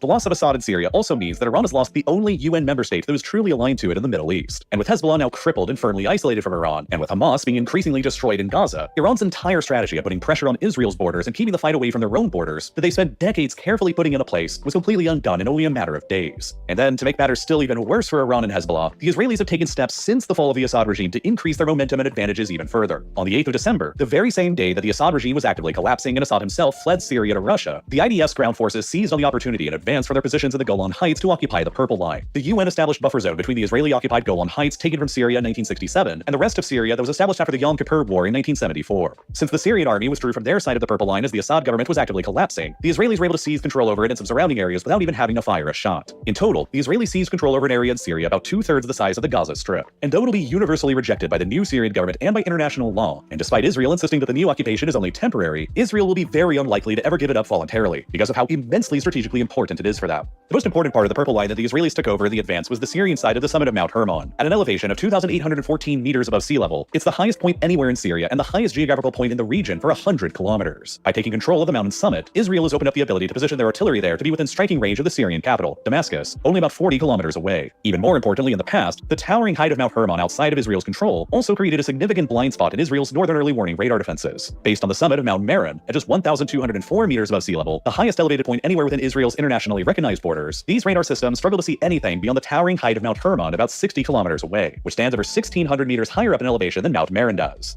As a result, low-flying drones and other aircraft from Hezbollah or Iran could take advantage of this blind spot to infiltrate into Israel's northern airspace undetected, while the cover provided by Mount Hermon enabled Hezbollah and Iran to establish their primary smuggling routes from Syria to the north of the mountain, and which also connected Hezbollah's two zones of control in southern Lebanon and the northeastern Bekaa Valley with each other. But now with Israel's takeover of Mount Hermon's summit, all of these capabilities that Hezbollah and Iran have enjoyed ever since Hezbollah's founding have been effectively eliminated. In time, Israel will establish early warning radar, observation, and air defense systems on the mountain's summit that'll enable the Israelis to see deep into both Syria and Hezbollah's strongholds in Lebanon like they've never been able to do before. Sensors placed at the top of the mountain will be able to intercept local communications. All of Hezbollah's traditional smuggling routes from Syria will be openly within the IDS lines of sight, while low-flying drones and missiles fired into northern Israel will no longer be capable of exploiting the mountain as a blind spot. All of this means that even if Syria somehow remained friendly to Iran and Hezbollah, which is extremely unlikely, Hezbollah's ability to receive resupplies and arms from Iran has still been severely compromised just by Israel's seizure of Mount Hermon. Moreover, Israel also took further steps after the seizure of Mount Hermon to expose Iran itself to a major direct attack, the likes of which it has never been before in its entire history. Over the following 8 days after the Assad regime collapsed in Syria, as the country was incapable of responding, the Israeli Air Force carried out an enormous bombing campaign all across the country that saw Israeli warplanes striking targets in Syria around 600 times. It's since been described as the largest aerial operation ever carried out in the history of the Israeli Air Force, and it relentlessly targeted the Assad regime's arms depots, weapon storage sites, air bases, naval assets, anti-air batteries, radar installations, and weapons production sites. Through all of these attacks, the Israeli Air Force claims to have completely destroyed the entire Syrian Navy, and to have blown up roughly 80% of Syria's strategic heavy weapons. More importantly, the Israelis also claim to have crippled all of the radar systems in Syria, and to have destroyed around 90% of Syria's surface-to-air missiles, and their accompanying launch systems. The Israelis claim that this entire operation was done in order to prevent the Syrian army's assets from coming into the hands of an unpredictable new government in Syria that might or might not turn out to be hostile to Israel. But the real reason that the Israelis appear to have done all of that is to open up the door to a major direct attack on Iran itself. Some officials in the Israeli military have characterized this operation as having turned the whole of Syria into a so-called sterile defense zone. With practically all of the Syrian army's radar, early warning, and anti-air systems destroyed by the operation, the Israelis have essentially opened up the whole of Syrian airspace to their own unrestricted use for whatever operation they want to pursue there. Before this, the Israeli Air Force was highly constrained in the types of operations that it can actually conduct directly against Iran because of Syria and its close ties with Iran. Israel has already acquired a total of 39 ultra-modern F-35 stealth fighter jets from the United States, and they placed orders for another 36 more of them, which notably makes them the only country in the Middle East that actually operates the F-35. Now, the F-35 stealth capabilities were advanced enough that they could have flown across Syrian airspace undetected by Syria's older and largely Soviet-era air defenses. But the problem is that they only have an operational range of around 1,200 nautical miles for combat missions. The northernmost airbase in Israel the fighter jets can actually operate out of is Ramat David Air Base here, and it's about 630 nautical miles away from Iran's furthest west border as the crow flies, which means that Israel's incredibly expensive F-35s couldn't fly through Syria's air defenses and attack targets in Iran and also have enough fuel left over to return back home again. In order to give the F-35s the range they actually needed, they would need to be accompanied by aerial refueling tanker aircraft. Now, the Israeli Air Force possesses several of these kinds of aircraft from the United States, but the problem is that unlike the F-35s, the tankers are big, slow, and not stealthy at all, which basically makes them sitting ducks to air defenses and service-to-air missiles, even to the more outdated Cold War era systems that Syria had. This meant that for basically all of modern history, Syria's dense concentration of air defenses eliminated the Israeli Air Force's ability to ever sustain a long-range direct attack on Iran, while its radar systems also provided the Iranians with an early warning system to alert them to any incoming Israeli aerial attack as well. Now, however, with the Assad regime gone and with all of Syria's radar and air defenses destroyed and sterilized, Israel has essentially kicked down the gate that was defending Iran against a massive Israeli air assault for decades. And with their neutralization of Hezbollah, Israel has also eliminated Iran's biggest insurance policy that they had against a massive Israeli aerial assault as well. Iran now has no credible deterrence to threaten Israel with to discourage them from launching a direct attack, and they have no capability to prevent the Israeli Air Force from flying directly to their own borders through Syria and Iraq. It's been estimated by some of the Syrian rebels that it'll take decades to recover Syria's lost military capabilities that Israel destroyed during their airstrikes. Iran itself has very capable air defenses and detection systems on their own territory, but Israel now has the ability to use Syria as an aerial launching pad towards them. A fleet of Israeli fighters and tankers could use this opportunity to fly across Syrian airspace to the northeast of the country, where the tankers could then linger in safety while the fighters continue on into Iran to bomb centers in the United States pressured the Israelis into avoiding any attacks against Iran's valuable nuclear or oil facilities. With the new Trump administration in the White House next, however, these restrictions from America will likely not bind Israel in the near future. Trump has repeatedly expressed his support to giving the Israelis a freer hand in fighting Iran and its proxies in the Middle East. And unlike Biden, Trump is much more likely to approve of a major Israeli airstrike against Iran now that they have the opportunity to do so. And the Israelis are probably now just waiting for the green light to do so. With Trump coming back into office in Washington and his promise to return the policy of maximum pressure on Iran again, with Assad's collapse in Syria, Hezbollah ago. And their entire strategy of confronting Israel that they've carefully pursued for decades now has just been completely undermined.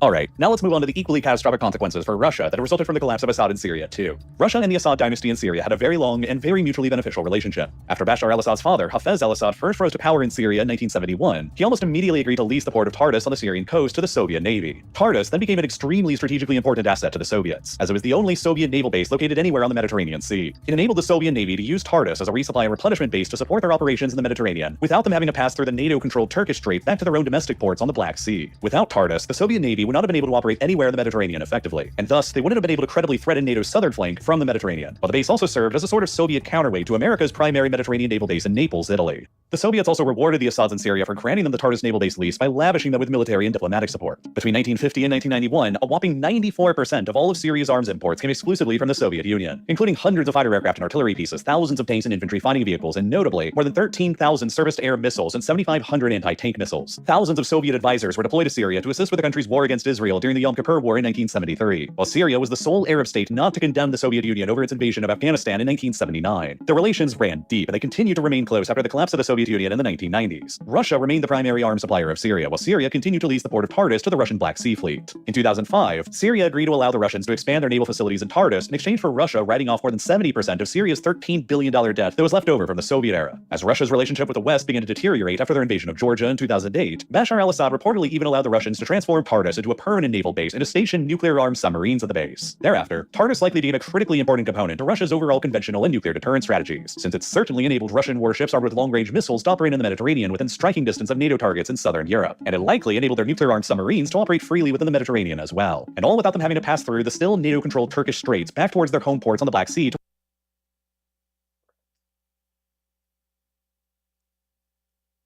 Let's play some Ninja Gaiden.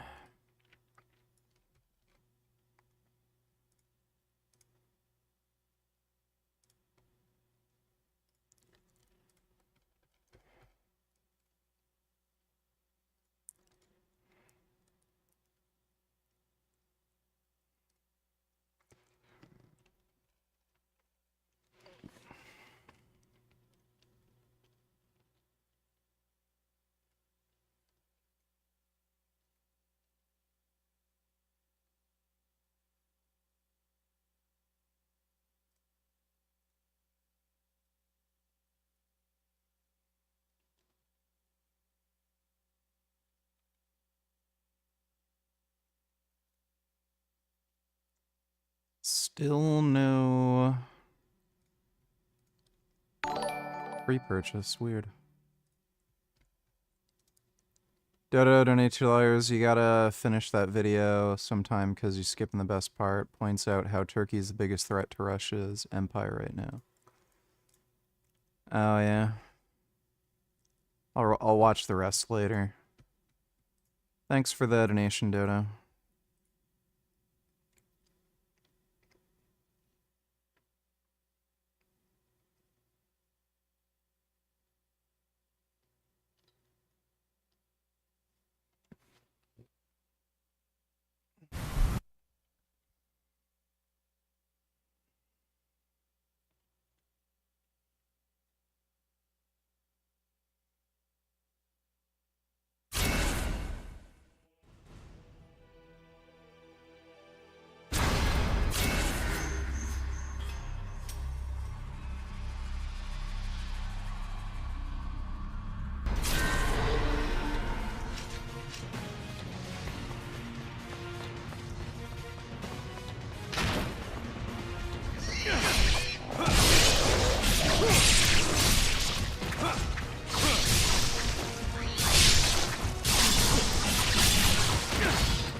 Fuck?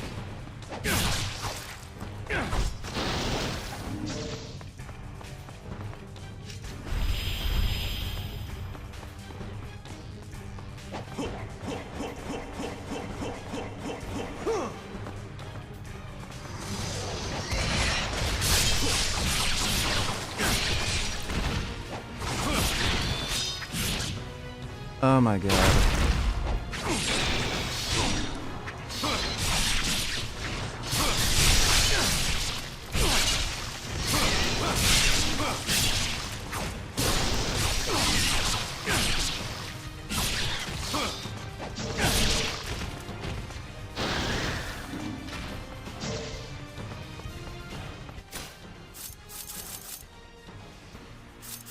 tried the tonfas yet. Oh my god.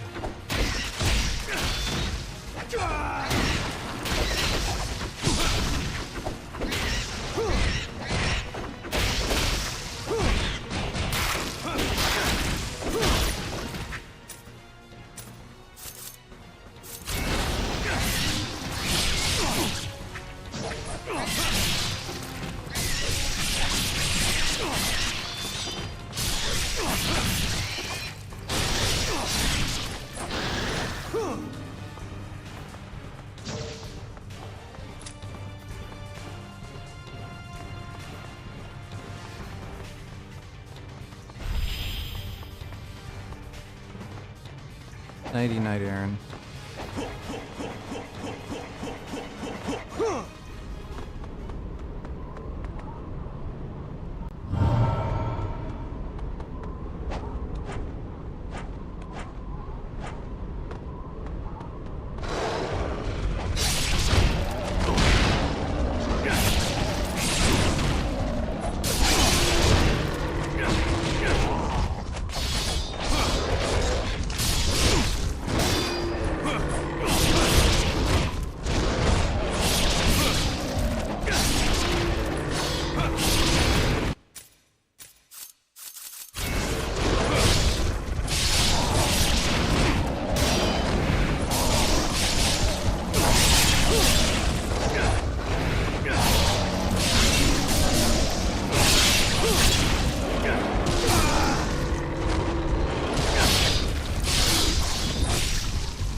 Most impressive.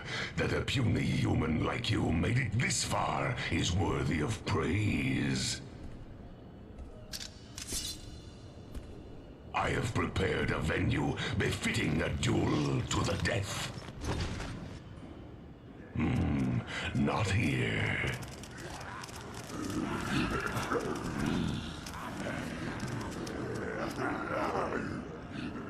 Come, we will fight on the sacred battleground of the Colosseum.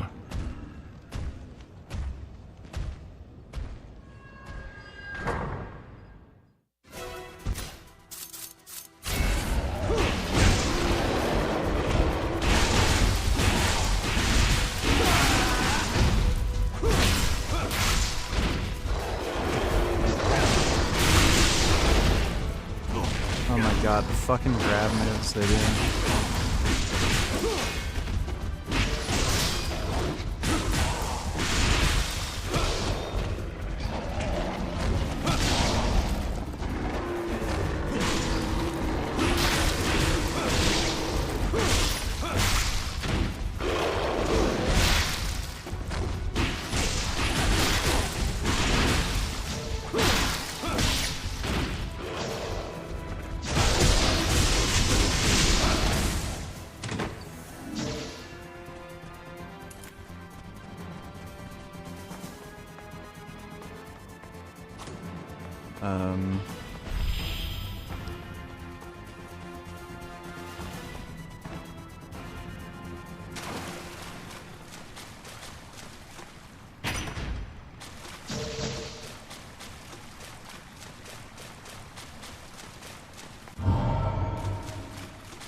Yeah, I slept a bit.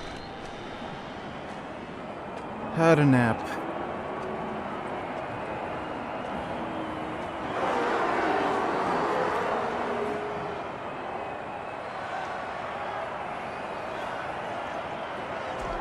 Behold! Observe closely this human. Do not be deceived by his delicate appearance. He is a proven warrior.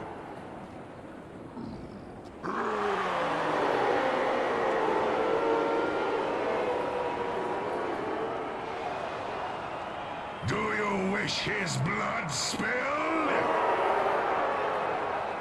Who do you wish to see destroy him?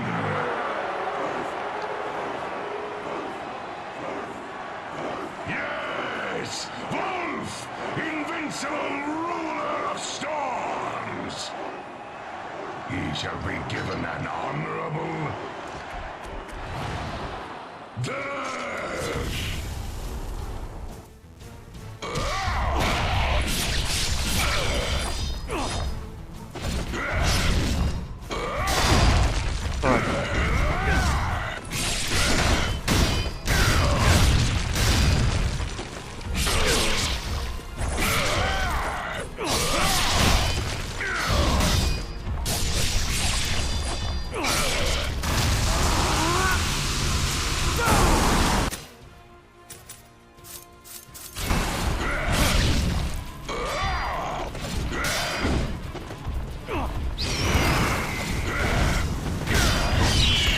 Fuck.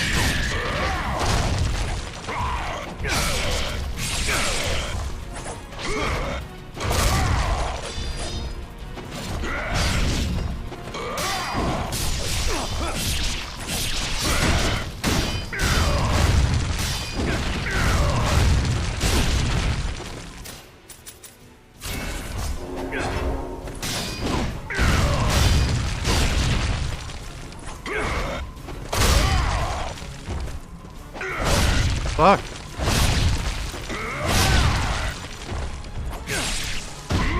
No. Oh, God.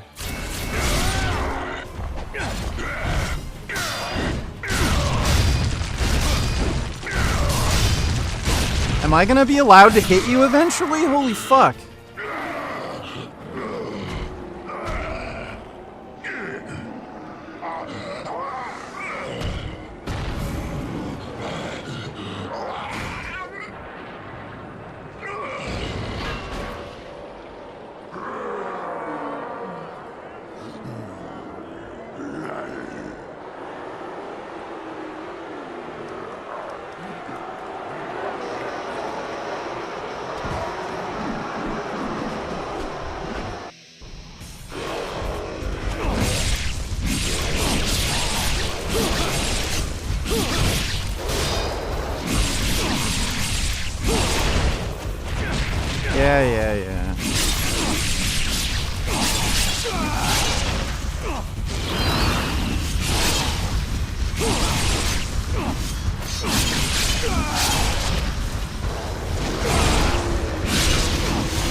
is my sworn enemy? Where is the dragon ninja?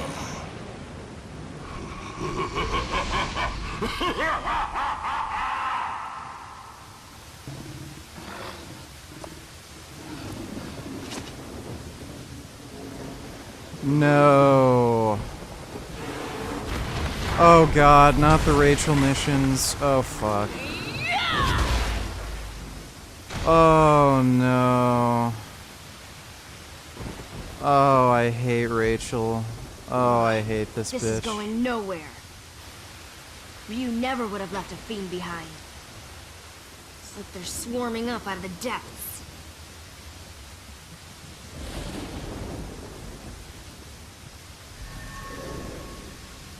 What was that? Something's out there.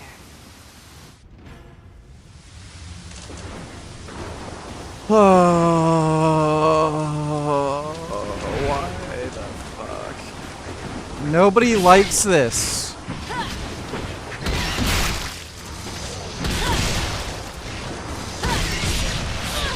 Yeah, fuck it. Can't be fucked right now.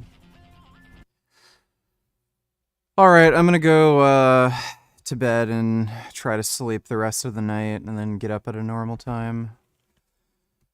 But hope you all had fun. Big thanks to everybody who donated in Streamlabs. Really appreciate it. I'll definitely be on tomorrow at the usual time. Might do another early stream, we'll see. But sweet dreams. Thanks again, everybody.